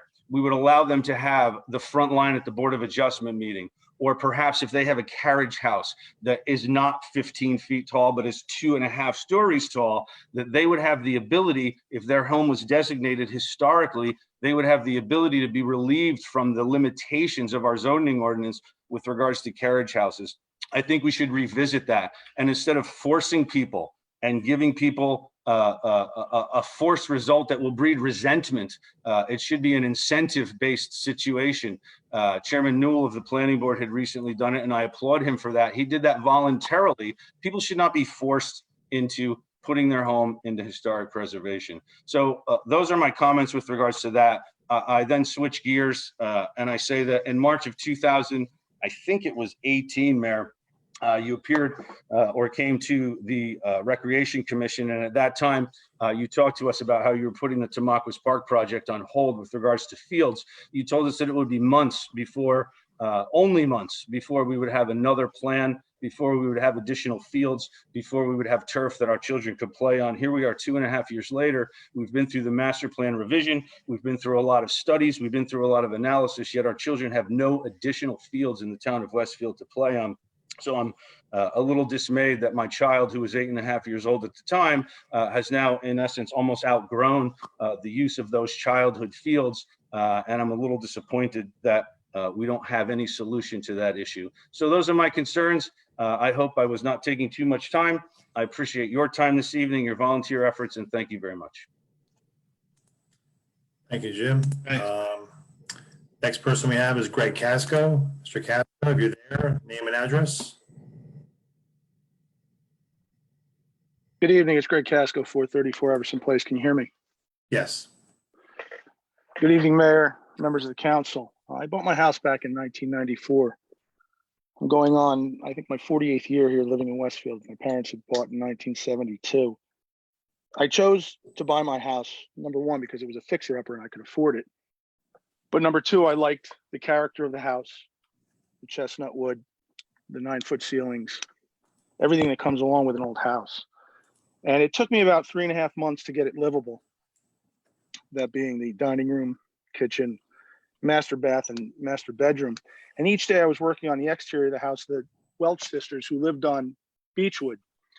They were sisters that grew up in the large brown house on Beechwood. It was the original house in this neighborhood. It was actually a farm, the Welch farm. And they would come over and they would thank me for keeping the house the way that it was back when they remembered it when they were kids, playing on their father's farm, which was obviously part of my property. He sold off lots as the years went by. In 2004, I was considering moving, and my wife and I decided to stay here to raise our children, but we wanted a larger home. And I believe it was during the transition of the administrations between McDermott and Skibitsky, where there were some people that wanted to remove front porches, side porches off their houses in order to be able to conform to lot coverage and put an addition off the back of their house. The problem we ran into was we were at maximum, I believe it was 20% lot coverage. And fortunately for me, the town passed an ordinance where they forgave you lot coverage for your wraparound porch, which I have, which allowed us to put an addition off the back of our house. And the reason for that was they wanted to preserve the homes in Westfield on Harrison, Euclid, Kimball, houses with wraparound porches. They wanted to preserve that historical value. I see this in the same respect as I see that. There was an incentive then not to rip your porches off. The incentive was, we will allow you to go up to 24% lot coverage or close to that percentage. I support this ordinance. However, I do think that if there's any kind of incentive that could be thrown in there for people that are designating their homes as historic, you might not get the pushback from those that are obviously pushing back on this now. Again, I'll keep it short. I'm done. Thank you for your time, volunteerism. You'll have a good night. Thank you. Thanks, Chris. Thank you. Okay, that's the last person we have, I believe. No one else is, hold on. We have a Robin Bratkowski. Is that right? Robin, are you there? Name and address? Yes, can you hear me? Yes. Yes, Robin Ratkowski, 107 Hazel Avenue. I will try to be brief. I do appreciate all the comments that have been made in regard to 2183, the Historic Preservation Ordinance. And so I have been a homeowner here for 20 years. I graduated Westfield High School in 1983, so I'm a longtime resident. My home was built in 1920. As far as I know, George Washington never slept here. So hopefully, I'm not going to be affected by this. But I do have strong concerns, and I can see with the people that have commented on both sides. This is such a personal issue to people. So now my main concern was actually some of the things that Jim First had actually just mentioned, which I do concur with him. The Section 5B, kind of leaving the homeowner out of this initial without the consent, which appears to be a state rule. So that was really one of my main issues. But now, after hearing everybody, my main concern is the timing of this. And that the planning board meeting is only just coming July 6th. And that there seems to be an overwhelming interest in people commenting and needing to understand what's happening here. And so I would really implore the council to pull back on the timing of this. And it also seems like it's not finished, right? You're saying, oh, we're working on this, we're working on that. Well, it doesn't seem done then. So I don't understand why pushing this without it maybe being, or maybe having to update it again, right? When is that going to be done? Clearly, one of the things that people are stressing is that putting an incentive in would really alleviate a lot of people's concerns. I do support that. I do believe that we also just need to step back and ensure that the property rights of individuals are protected under due process of the law. And I feel very, very strongly about that. And so whoever side you're on, everybody understands how personal this is and how much people put in to their homes, and especially in this town. I happen to be a single homeowner. I do this myself. So owning a 1920s home, it takes a lot of work, and I have a lot of pride in it. But what I don't want is somebody taking my choices, my options away from my most prized investment. So I really implore the council to consider that and to please not rush this, and to please give the opportunity to people who might currently be on vacation or didn't know about this meeting, don't really know what's going on, to really not rush this. And that's my wish. And I hope that you take that seriously. And thank you for the opportunity, and good night. Well, thank you. Thank you for hanging in there, Robin. Yeah, have a good night. Hey, Shelley, could I propose like a 3-minute bio break before we get into everything else? Is there more public comment or no? I don't see any more public comment. That's David, can it be 1 minute? Maybe. Yeah, I'm not going anywhere, so. Yeah. well, let's Yeah.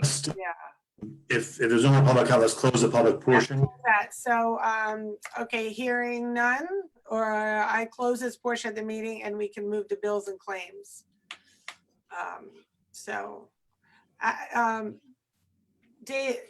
would say, David, can you hang in there till we get to the maybe the property, the parking lot thing? Can you do that? We're close, right?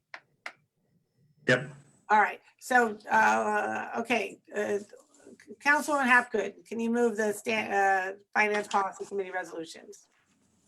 Yes, thank you, Mayor. I'd like to move bills and claims in the amount of $380,177.85. Second? Second. Yeah. All in favor? Yes. Yes. All right. I'm sorry. Motion is carried. I'll just keep it moving, Oh, I Mayor. lost you on the agenda. I was like, hell yeah. Okay. Sorry about that. Okay. Next on the agenda is a report of standing committee. Are you going to say that, Mayor, or should I? Oh yeah. So, yeah. Go with the fight. Go. Keep going, Linda. You're doing great. Beginning with the Finance Policy Committee, Councilwoman Hapgood, yes. Thank you, Mayor. I have 7 resolutions that I'd like to move as a package. Resolution authorizing the CFO to draw a warrant to refund street opening cash bond. A resolution authorizing the CFO to draw a warrant to refund various cash bonds. A resolution authorizing the CFO to refund recreation department fees. A resolution authorizing the CFO to refund health department fees. A resolution authorizing the CFO to refund sidewalk cafe license fees. A resolution authorizing the CFO to draw a warrant for overpaid taxes in 2020. A resolution authorizing the CFO to draw a warrant to refund construction permit fee. A resolution to approve insertion of special item of revenue in the municipal budget. New Jersey Association of County and City Health Officials. That means money coming in through a grant. Yay.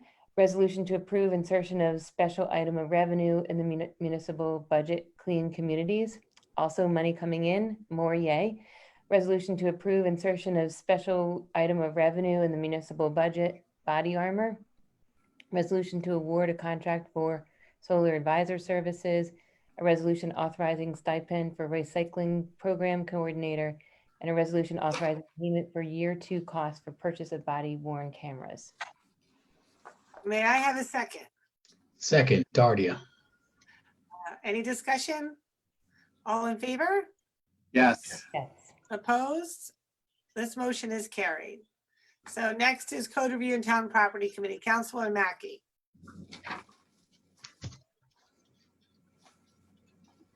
You're on mute, Dawn. Where's Dawn? You're Okay. she's playing with Sorry. her. Can you hear me now? Yes. I have 4 resolutions, 3 of which I would like to move as a package.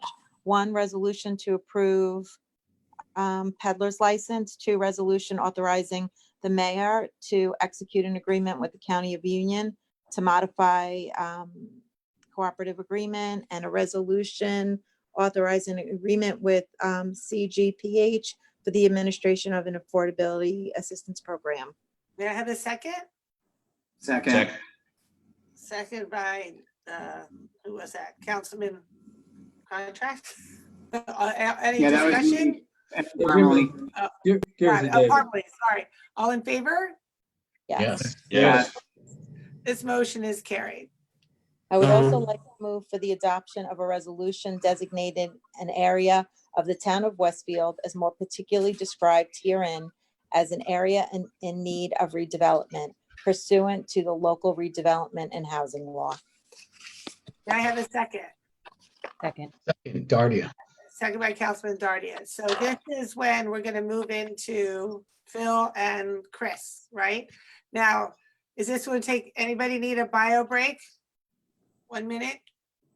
Is All it right. possible to adjourn the meeting, being on what time it is, and have them come back next time? Well, I'd say we're here, the presentation, it doesn't take that long, so I think we still have work to do, so we're good. How many people All are right. on the line? So we have 42? 42 people still with us, yep. 42 people, yeah. So I will hand it over to Phil and Chris. Great. Thank you, everyone, for your time this evening. I just want to make sure that you could all hear me. Yes. Thanks for hanging in there, guys. Thank you. Yeah. I've learned a lot about historic preservation tonight. Yes. So I'm joined, my name is Phil Abramson. I'm your redevelopment planner for the town of Westfield. And I'm the founder and CEO of Topology, a planning firm. We're based in Newark, New Jersey. I'm joined this evening by Chris Colley from my office. And Chris, do we want to put up, we have a few slides to run through. We're going to provide an abridged version of what we gave to the planning board. And I will speak quickly. If anybody wants me to slow down, let me know, but I'm just, conscious of the hour. And we did scale this back to start with because we were being respectful of your time, even before we knew that it was going to be at 11:30. So, all right. So Chris, why don't we just jump right into it? So I'm going to just kind of go through the things, and I think it's important to say that this presentation, this is not a public hearing in the process. The public hearing happened at the planning board. This is oftentimes a sort of perfunctory hearing where the planning board makes a recommendation to the council of something that should be adopted, or that you've asked the planning board to study, the planning board makes the recommendation. And so a lot of times we don't do this sort of presentation at this stage of a hearing, but we thought, the administration thought, and Mr. Simon thought, sort of abundance of transparency, abundance of explanation, that it was a good idea to go through the same presentation for the council members in terms of what the planning board saw and the evidence that they based their recommendation to you on. So Chris, let's keep scrolling through here. Yeah, and I just, I'll state for the record, I'm a licensed planner in the state of New Jersey. I happen to also be licensed as an attorney in New Jersey, not here to provide legal counsel or advice, but that is my training. We are planners in a lot of downtowns in the area. I've been the planner in Morristown for 11 years. We're the planners in Summit, Chatham, South Orange. We do all sort of downtown planning in all of these communities. This is our specialty. And I love Westfield. I'm a Mountainside resident. I'm there right now. My kids are sleeping upstairs. I was on Quimby Street, Quimby Lane on Sunday at the chocolate bar. So I know your town. I love your town. I'm there and I'm through there all the time. My wife grew up in Springfield, so this is our place. And I'm just thrilled, and it's a privilege and an honor to be able to do this for you, to provide the service for your community. So here we are in terms of this process, this designation process, and really this is the foundation, the legal foundation and prerequisite to declare areas, quote unquote, in need of redevelopment.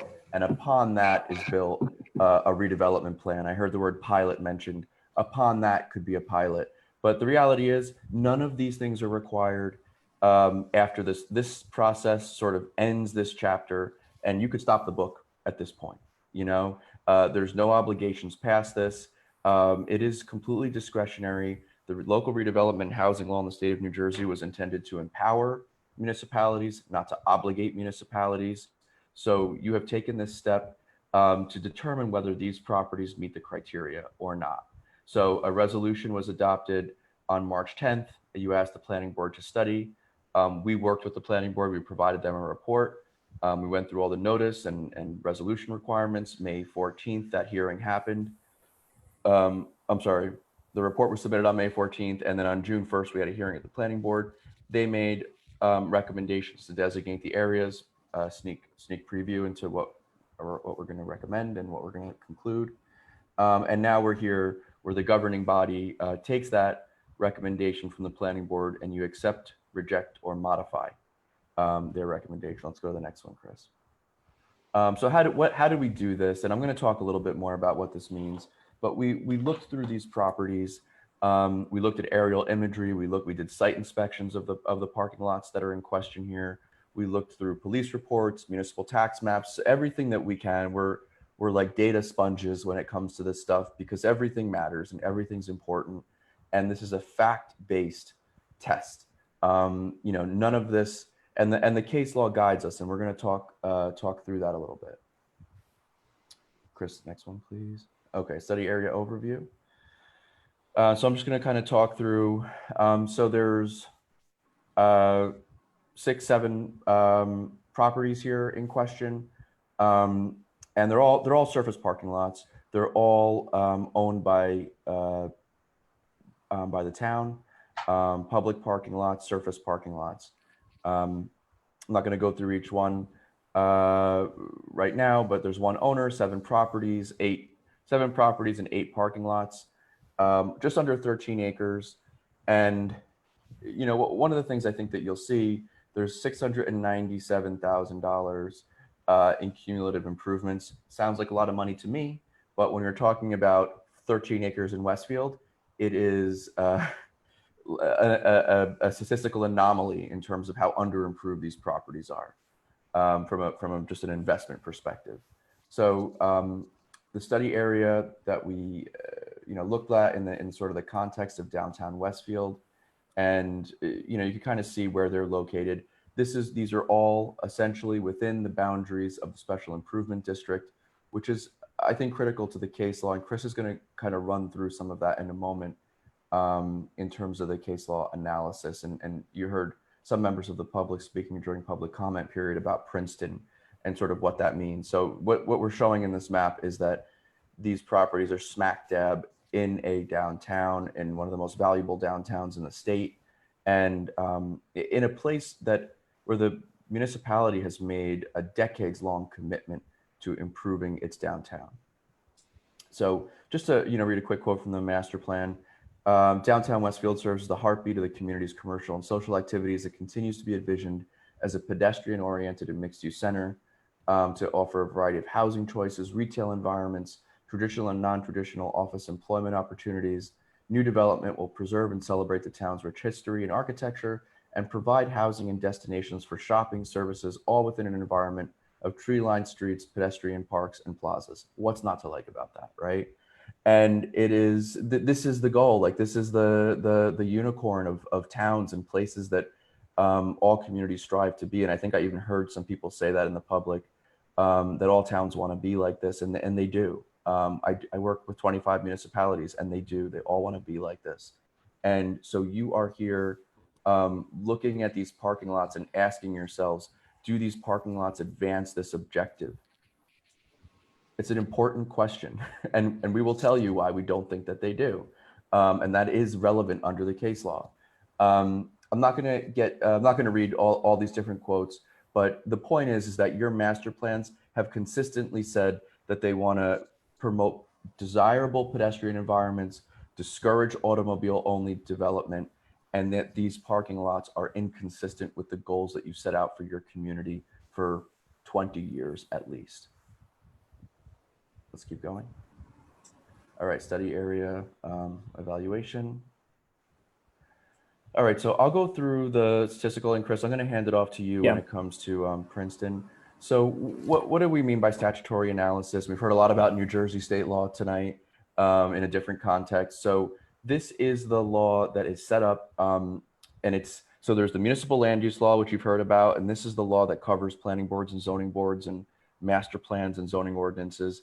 And then there's another like parallel law that was set up in the 1940s to deal with properties that are much more complicated, where municipalities need to take a more proactive and engaged approach in terms of dealing with revitalization and dealing with properties that are like encumbered and caught up in like a web of circumstance. And we're going to talk about that. But you think about abandoned warehouses. That's sort of the typical, prototypical thing. That's a redevelopment site. But there are other properties, and suburban communities have been using this over the past 20 years, on a much higher rate, and that the language is left sort of intentionally. They don't say it has to be an abandoned warehouse.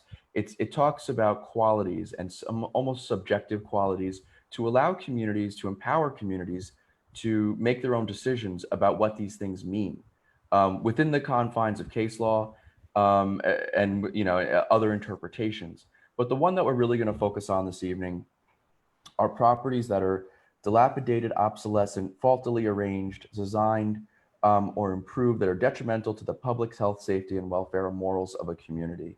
And this might sound, you heard a gentleman speak during public comment period, like these are relatively new parking lots, right? Like how could you say that they're dilapidated? How could you say they're obsolescent? They're brand new.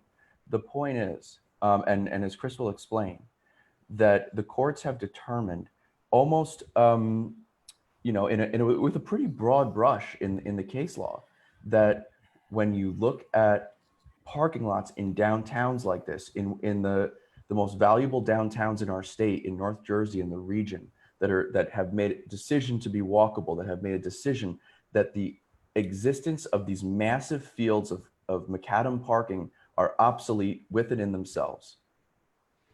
And that's what the Princeton case really stands for. And we think that Westfield meets all of the elements to designate those. And then the last one that we're going to talk about, that any planner, any good land use planner, land use attorney will tell you to never use this as the only criteria. So the mayor was correct when she said we only need one criteria, except maybe this one, where it says it has to be smart growth planning principles.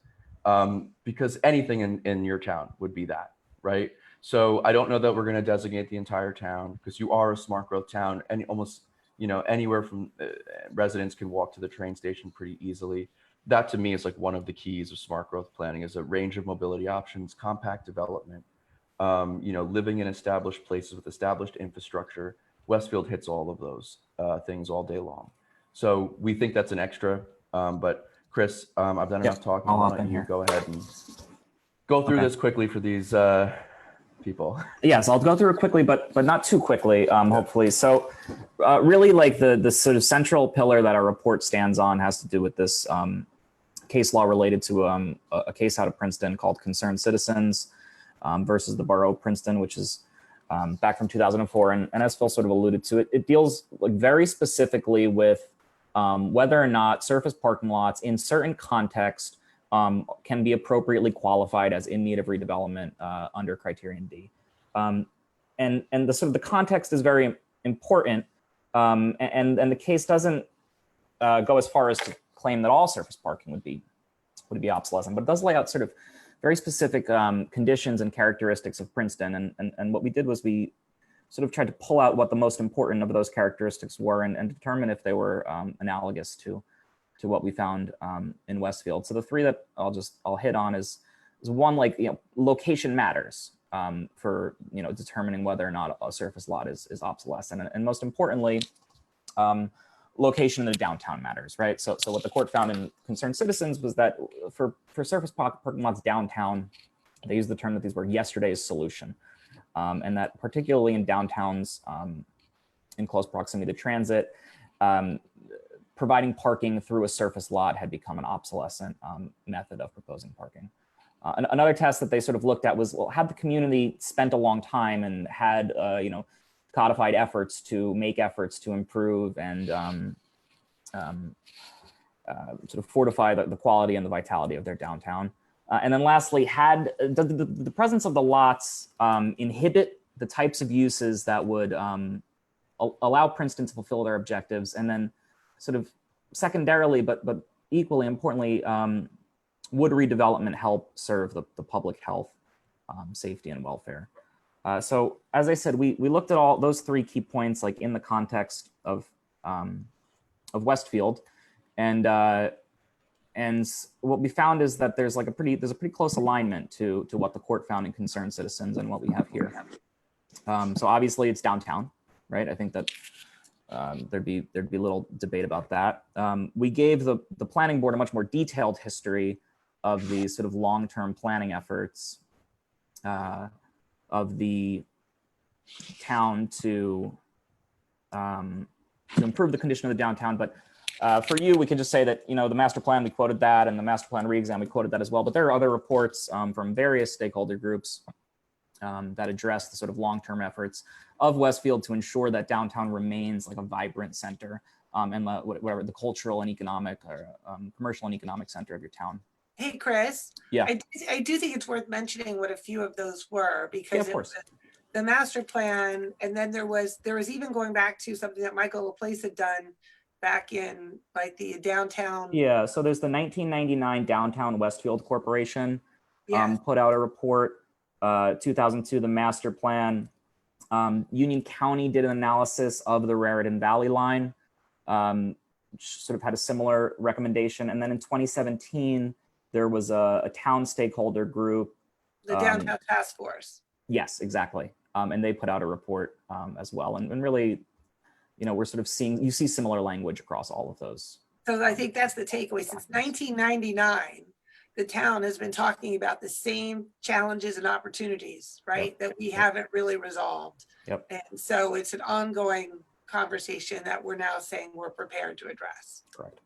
Yes. Got it. So then sort of last question, establishing downtown, establishing the long-term efforts is like, well, what is the relationship of these lots to health, safety, and welfare of the community? And like we kind of boiled down the impacts of the surface parking lot on the downtown into three specific arguments, which I'll walk through a little bit. One, the inefficiency argument. Two, the non-contributory argument. What do the parking lots really bring to downtown? And then three, the design argument, like what are the characteristics of the surface lots from a design perspective, and what impact do they have locally? So just to talk a little bit about those and their relationship to health, safety, and welfare. So inefficiency, right? This is like the kind of thing that just seems sort of apparent on face, but requires a little more thought analysis. So surface parking lots are an inefficient use of space, sort of in two ways, right? One is they're a single level, right? There's only one level of usable area. And two, what you find oftentimes with these lots is that they end up in sort of odd dimensions and odd configurations. And those odd configurations mean that they end up, providing less parking per square foot than a sort of more conventionally designed lot would.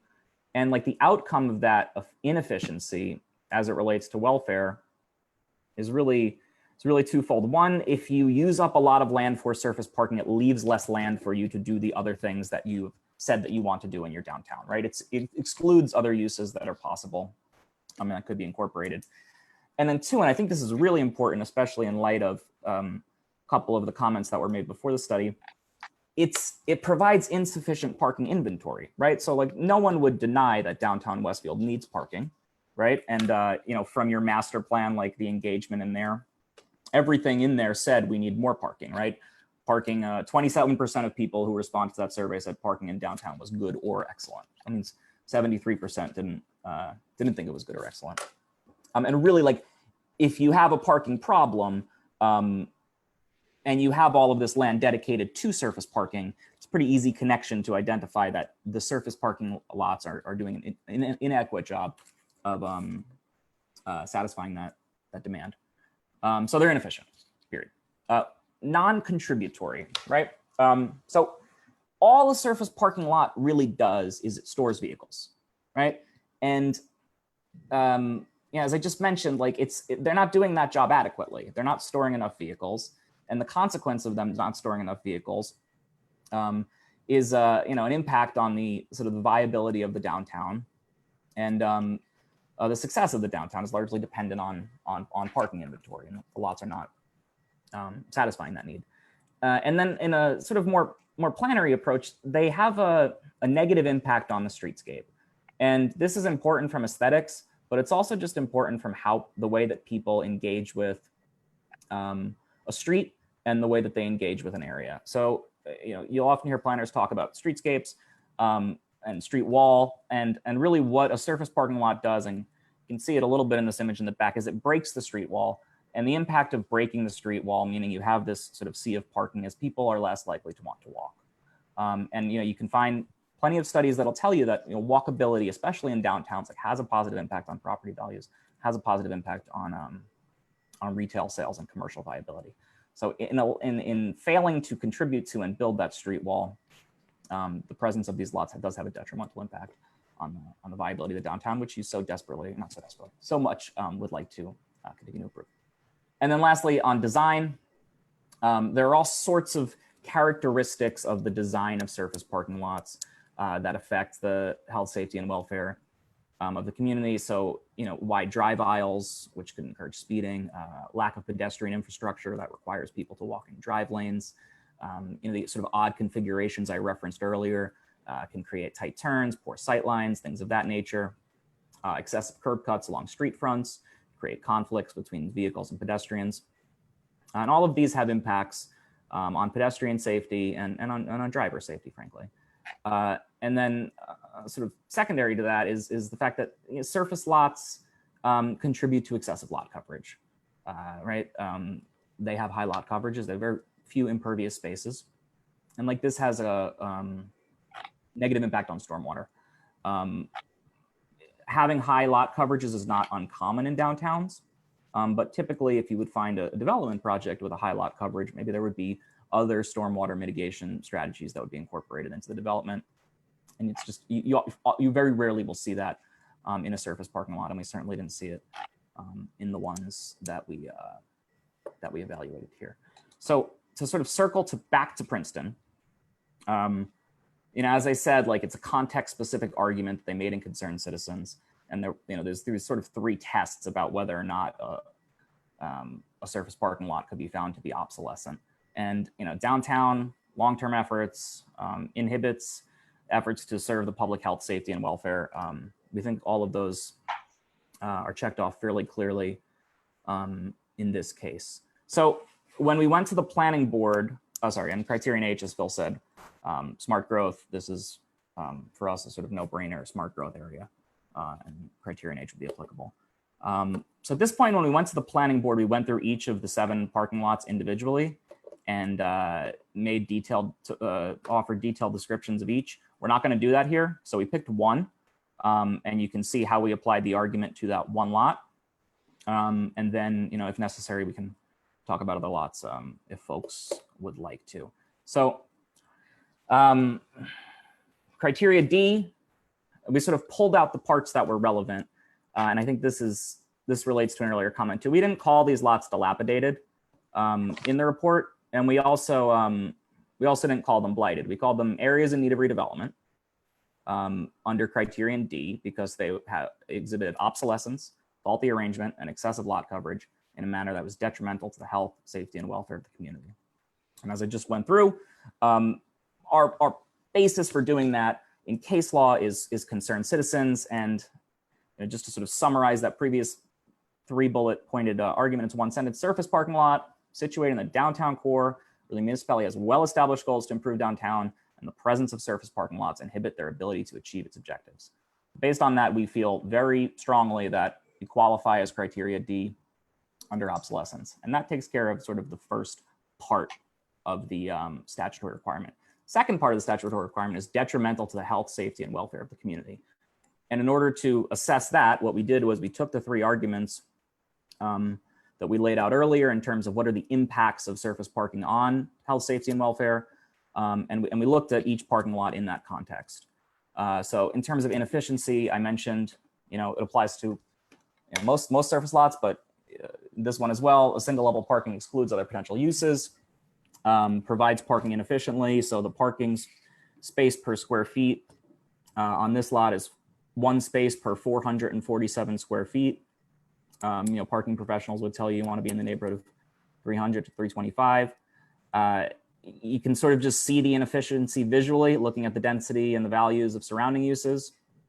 So, we found that this property satisfied the inefficiency argument in a manner that was detrimental to welfare. Non-contributory, no functional value besides providing the spaces that it provides. Very low improvement value per acre. I think that's a little well under 1/10 of the average improvement value per acre. Yeah, In Chris, what did you Westfield, say that the average was $1 million about? it's like it's in the high nines. Yeah, so verse 42,000. Yeah, so less than 5% then. Right. And it creates a break in the street wall, as I sort of described earlier. We find all of that to be detrimental to community welfare. And then lastly, on the design side, which is related to health, safety, and welfare, is limited pedestrian infrastructure. And by that, in many of these cases, we mean like when I park my car, in order to get to the street, I need to walk through the drive lanes. And those unsafe conditions are magnified in many cases, including this one, by tight turns, wide drive lanes, and sort of unconventional or unexpected traffic patterns, all of which have health and safety concerns. And then finally, like other lots, this one exhibits excessive lot coverage with negligible pervious areas. So, based on all that, we concluded that it qualified under criterion D. And as I said, for the planning board, we went through each of the 7 lots in that manner and presented it for their consideration. So based on the report and our discussion a few weeks back, we recommended the designation under D and H. The study, the planning board concurred with the recommendation and issued that back to you for your resolution this evening. So Phil, I'll pass it back to you to just close us in terms of conclusions and next steps. Yeah, so I mean, these are the areas that the planning board recommended. We recommended to the planning board that they do the same. So this is what you have in front of you this evening. You asked the planning board to do the study. They did with our help, and we in the planning board were in agreement that these parcels meet the criteria under the local redevelopment housing law. Concerned citizens v. Princeton specifically. And so now you have, do we have another slide after this, Chris? It's just the next. Okay, yeah, so. Hey, Chris, can I just ask a question? Is there, you had talked on each of the parking lots about the current value versus the under, like what the value could be. If you added them all up, what would be the current value versus what you're suggesting it could be or should be? How many acres was it, Chris? Yeah, it's like 13 acres. I mean, if we just round up and we say that the average assessed value per acre in Westfield improved was $1 million, which in our report's a little under that, that would be 13 million in improvements if it was the average Westfield development. And then the cumulative improvements, I think we had at 600. I mean, I can page back. I think it was at 600. Right. And Mayor, I think it's important to note that that includes single family homes, that includes vacant properties, that includes all properties with an assessment. Yeah. So we're not talking, it's a little bit apples to oranges in a way that it makes this comparison. Like, so we didn't look at just the SID delineated area, which would be much higher than $1 million per acre. Got it. All right.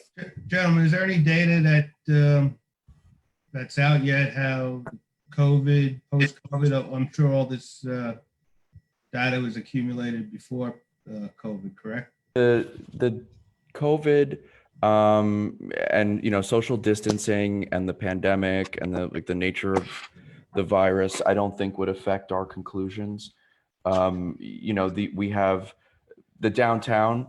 Like, I hope for all of our sake that your downtown does not become less valuable as a result of the coronavirus, right? Like, that would have to be one of the conclusions you'd have to make in order to say that, because otherwise we say that the downtown's valuable, we make that conclusion, the parking lots make the downtown less valuable, and because like more people are gonna, I just couldn't imagine a way in which that happens. We've been doing a ton of research and a ton of talking, like we all have in our, everything from our dinner table with our families to professional discussions about what kind of world we're going to wake up into in the next 6 months, a year. It can't be too soon.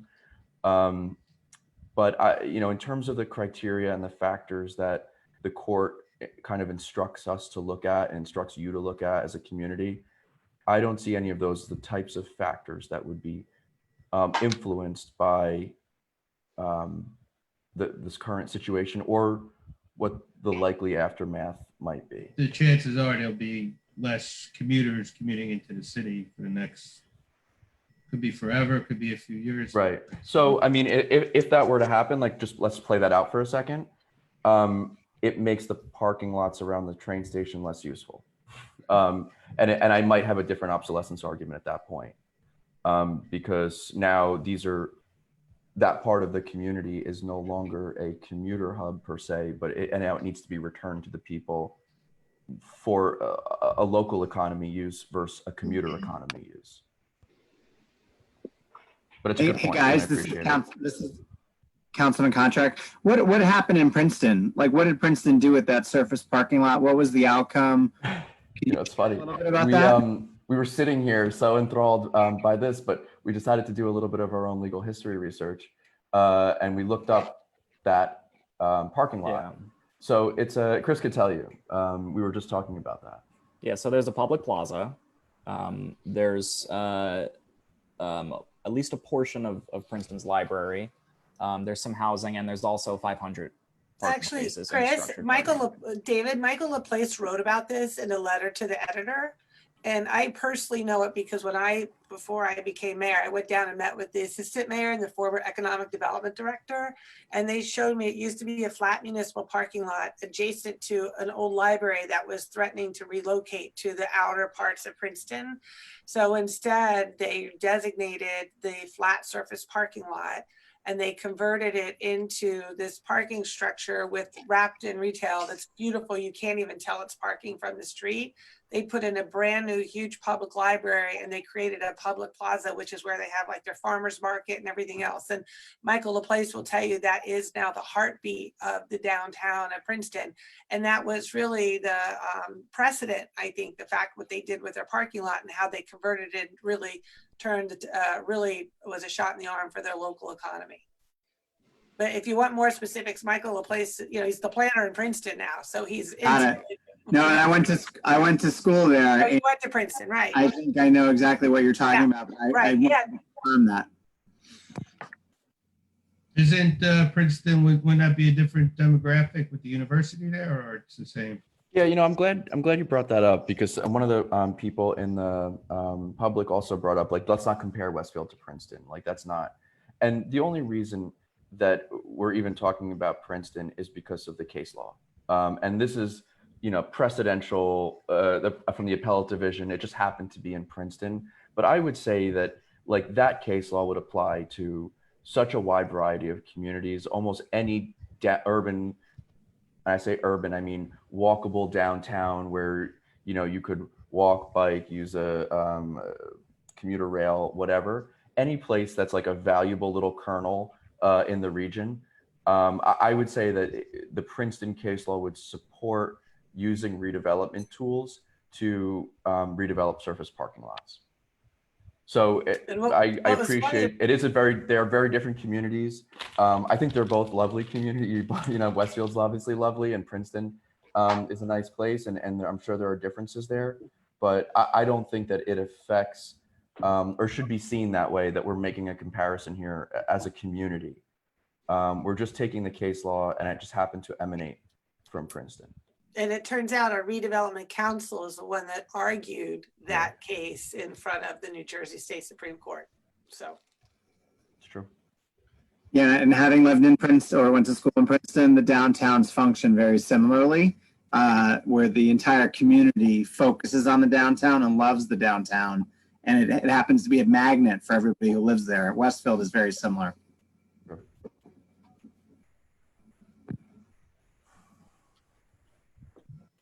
So next steps, Phil?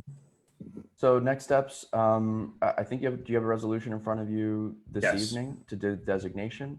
You'd vote on that. And then, it does kind of go back to the executive branch to decide whether you want to prepare a plan, how you want to proceed, and kind of leveraging this designation. Okay.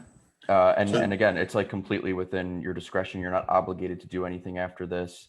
So by making this vote, you are acknowledging the conditions, you're acknowledging their status as applied from the statute, but you are not like committing the municipality or yourselves to taking additional actions. Those are complete. You could make a decision at every vote, at every time this comes up before you. There will be a redevelopment plan, would be an ordinance, and you know what the ordinance steps are: introduction, public, hearing, public hearings, planning board, consistency review.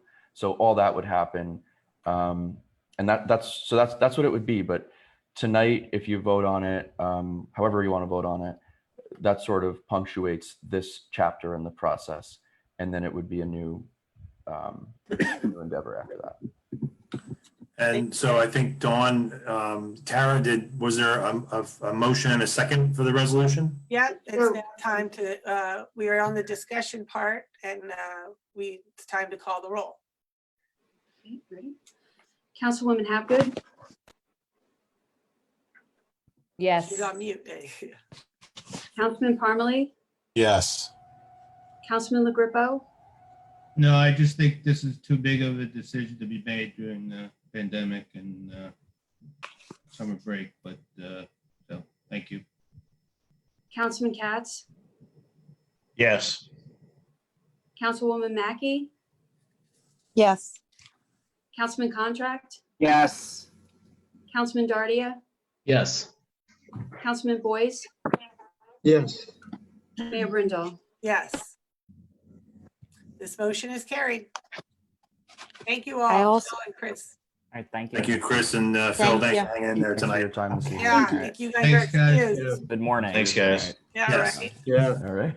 I'm gonna leave if you don't mind. We'll see. Good night. Good All night. right, Councilman Mackey. I also have two ordinances scheduled for introduction tonight. The first is General Ordinance Number 2178, an ordinance amending and supplementing the code of the town of Westfield, New Jersey, relating to solar energy systems. I would like to move General Ordinance Number 2178 on first reading. May I have a I second? second it.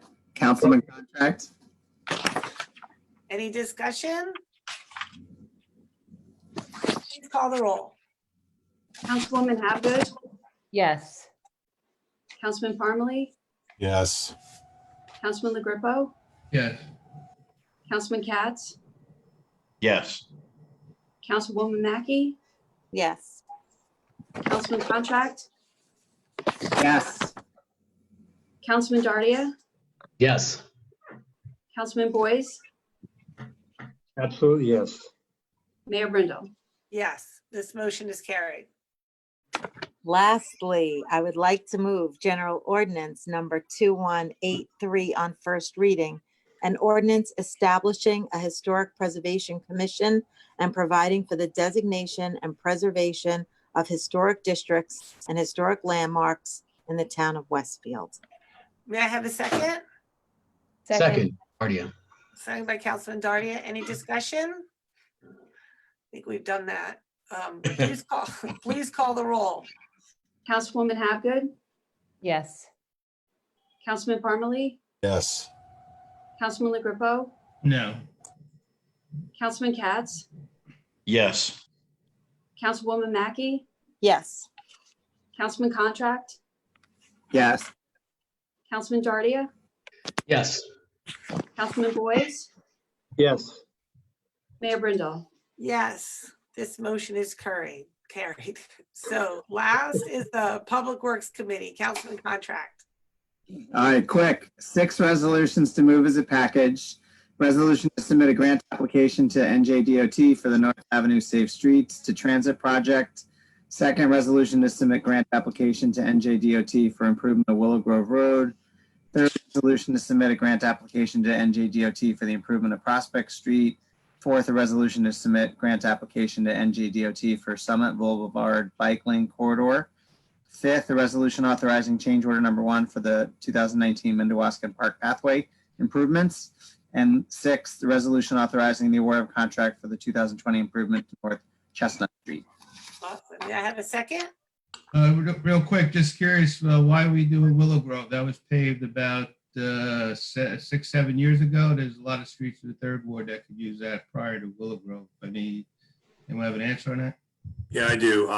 The roads we apply for state funding are usually have to be collector roads or arterials. Willow Grove, actually, we've had Public Works spend a lot of time out there recently. It's in bad shape in certain areas. And it's the entire length. So we figured that's a good candidate. It's just in bad shape, and it's a collector road. We don't have too many collectors, so. Jim, do you know offhand? Do you know what the PCI score is offhand?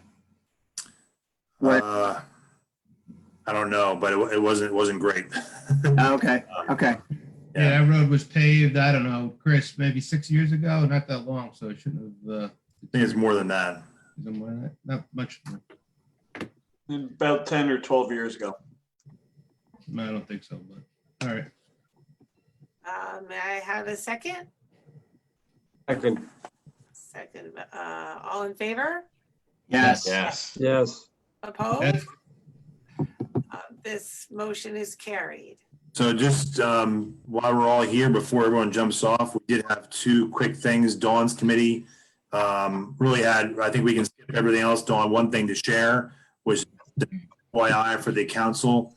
Westfield 300 has redesigned its programming due to the pandemic.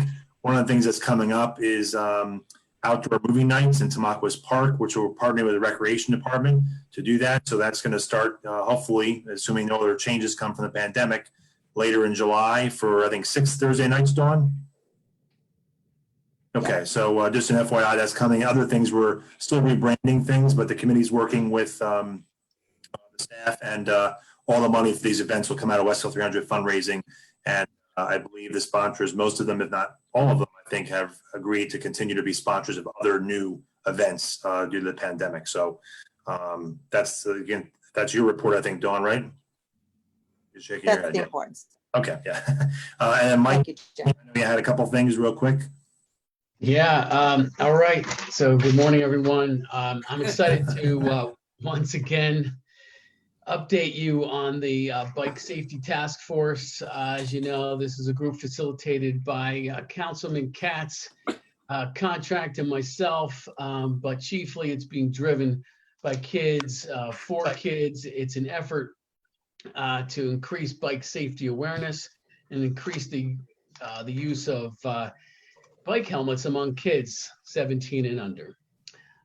We know that that's important. We see the increased usage of bikes among this population in town, and so we want to make it safer for them. So we've are introducing this incentive program that many of the businesses in town are supporting tremendously. And in fact, this bike safety initiative, we're going to have a week in August that's going to really kick this off and involve a number of kids, as I say, awarding other kids for wearing helmets. And this is all going to culminate in a grand prize, which I'm really happy to announce. The Jay's Bikes on North Avenue, this bike shop has is going to award a grand prize of a bike valued at $500. So we want to thank them very, very much for helping us out with that. This bike safety campaign has support from the Westfield Police Department, the Fire Department, the Westfield Regional Health Department, Children's Specialized Hospital, and just about the police department, they do have a sizable quantity of bike helmets that they are going to be handing out. Their officers are going to be handing them out to kids who they observe who are riding bikes without helmets. So they're going to stop them and they're going to just say, hey, here's a helmet. We want to fit this for you. Wear it. And so thank you very much, Chief Bataloro, for that. That's wonderful. We also talked about the bike lane demonstration project. This concept is being led by the Green Team and scheduled to take place August 23rd through September 9th, I believe, or a little past that. 12th. The 12th, thank you. Pending town council approval. So again, it's a pilot.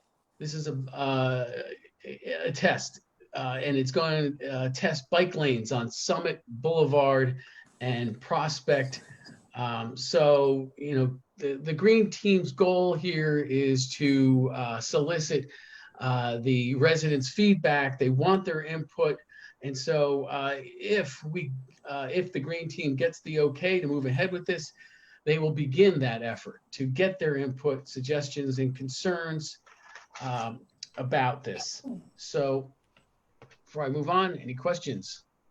No, just real quick, Chief, you're going to pull over kids for not wearing a bike helmet, is that correct? But my wife is a neurological nurse by trade, so I'm supported, but No, if we observe children without helmets, before we cite them for any type of violation, we're going to issue them a helmet if we have one that fits their size. That's the intent there, is to make sure that they're properly equipped. Yeah, can I just add to what Councilman Dardia said? One of the big ideas here is called caught wearing your helmet. We want to actually celebrate people wearing their helmet, and hopefully that's infectious. Maybe that's the wrong term to use, but it's after midnight. Hopefully it catches on and more people wear helmets. That's the goal. So we're going to have student ambassadors who are going to be, you know, going around town and stopping people who are wearing their helmets to say thank you and giving them a prize, whether it's a free slice of pizza, a free cup of coffee, or something else. And then if they take a picture and post it with a hashtag, they'll be entered to win the grand prize. We think this will help get the word out that you should wear helmets. We're going to also launch a video series that talks about bike safety and the dangers of not wearing a helmet. But it's really, Councilman LaGrippe, designed to encourage the behavior and not to, what the chief said, to kind of castigate or penalize people for not doing it. yeah, I just worry about police manpower. We had to outsource our crossing guards because we didn't have enough manpower or police power. So yeah, as long as it's an educational thing instead It'll be of very What else? educational. Mike, is I don't know that how it? you can be against this. I got a few more But I'm not updates. against Hang it. in You there. understand, we Let's have go. Hang in there. Let's we go. have Okay. traffic accidents. We're looking Yeah, for okay, let's enforcement. go. So during this please past don't meeting, cut me off. I give you the respect to talk, let me Mayor. just, So let me please just continue. continue here. During this past meeting, we also discussed the Westfield Police Department's extensive accreditation process. I want to thank the chief for his candid conversation and his collaboration. So this will remain as a standing agenda item for the foreseeable future, as it will serve as a good opportunity for the entire community committee, I should say, to ask questions about police department policies and improving department culture. Again, this is about the progress that the chief has made, and we very much support that and want to collaborate with him as he continues to make those changes. Couple more items. We also talked about providing resident-only parking permits to 2 residents who live on 4th Avenue between South Chestnut and Salter Place. This is a special provision afforded to other residents in town and would be given to these homeowners in this case as the only ones who could park on the street, on this particular side of the street, across from Gumpert Park. Okay, and so this is being done to significantly mitigate the risk of pedestrian and vehicle accidents and increase traffic flow in this very narrow part of 4th Avenue. In the next town council meeting, I think you're going to see an ordinance on first reading regarding this change. Lastly, we reviewed a number of reports from accidents that recently occurred at intersections in town. We know that there's been a number of residents who are quite upset about the uptick of crashes, especially involving pedestrians. We're looking at implementing interventions, which include short-term action like targeted police enforcement, and more long-term projects like improved crosswalk striping and perhaps the installation of center islands that have been successful at channeling and calming traffic at other locations in town. That's it. Any questions? Any thoughts? Yeah. All right. Okay, so may I have a motion to adjourn? Don't move. Seconded, Second. seconded by Councilman Scott. All in favor? Yes. Yes. Opposed? This Right. motion is carried. This meeting is adjourned. Good night, everybody. Good night. Good morning. Yes. Bye. Thanks. Thank you. See you guys.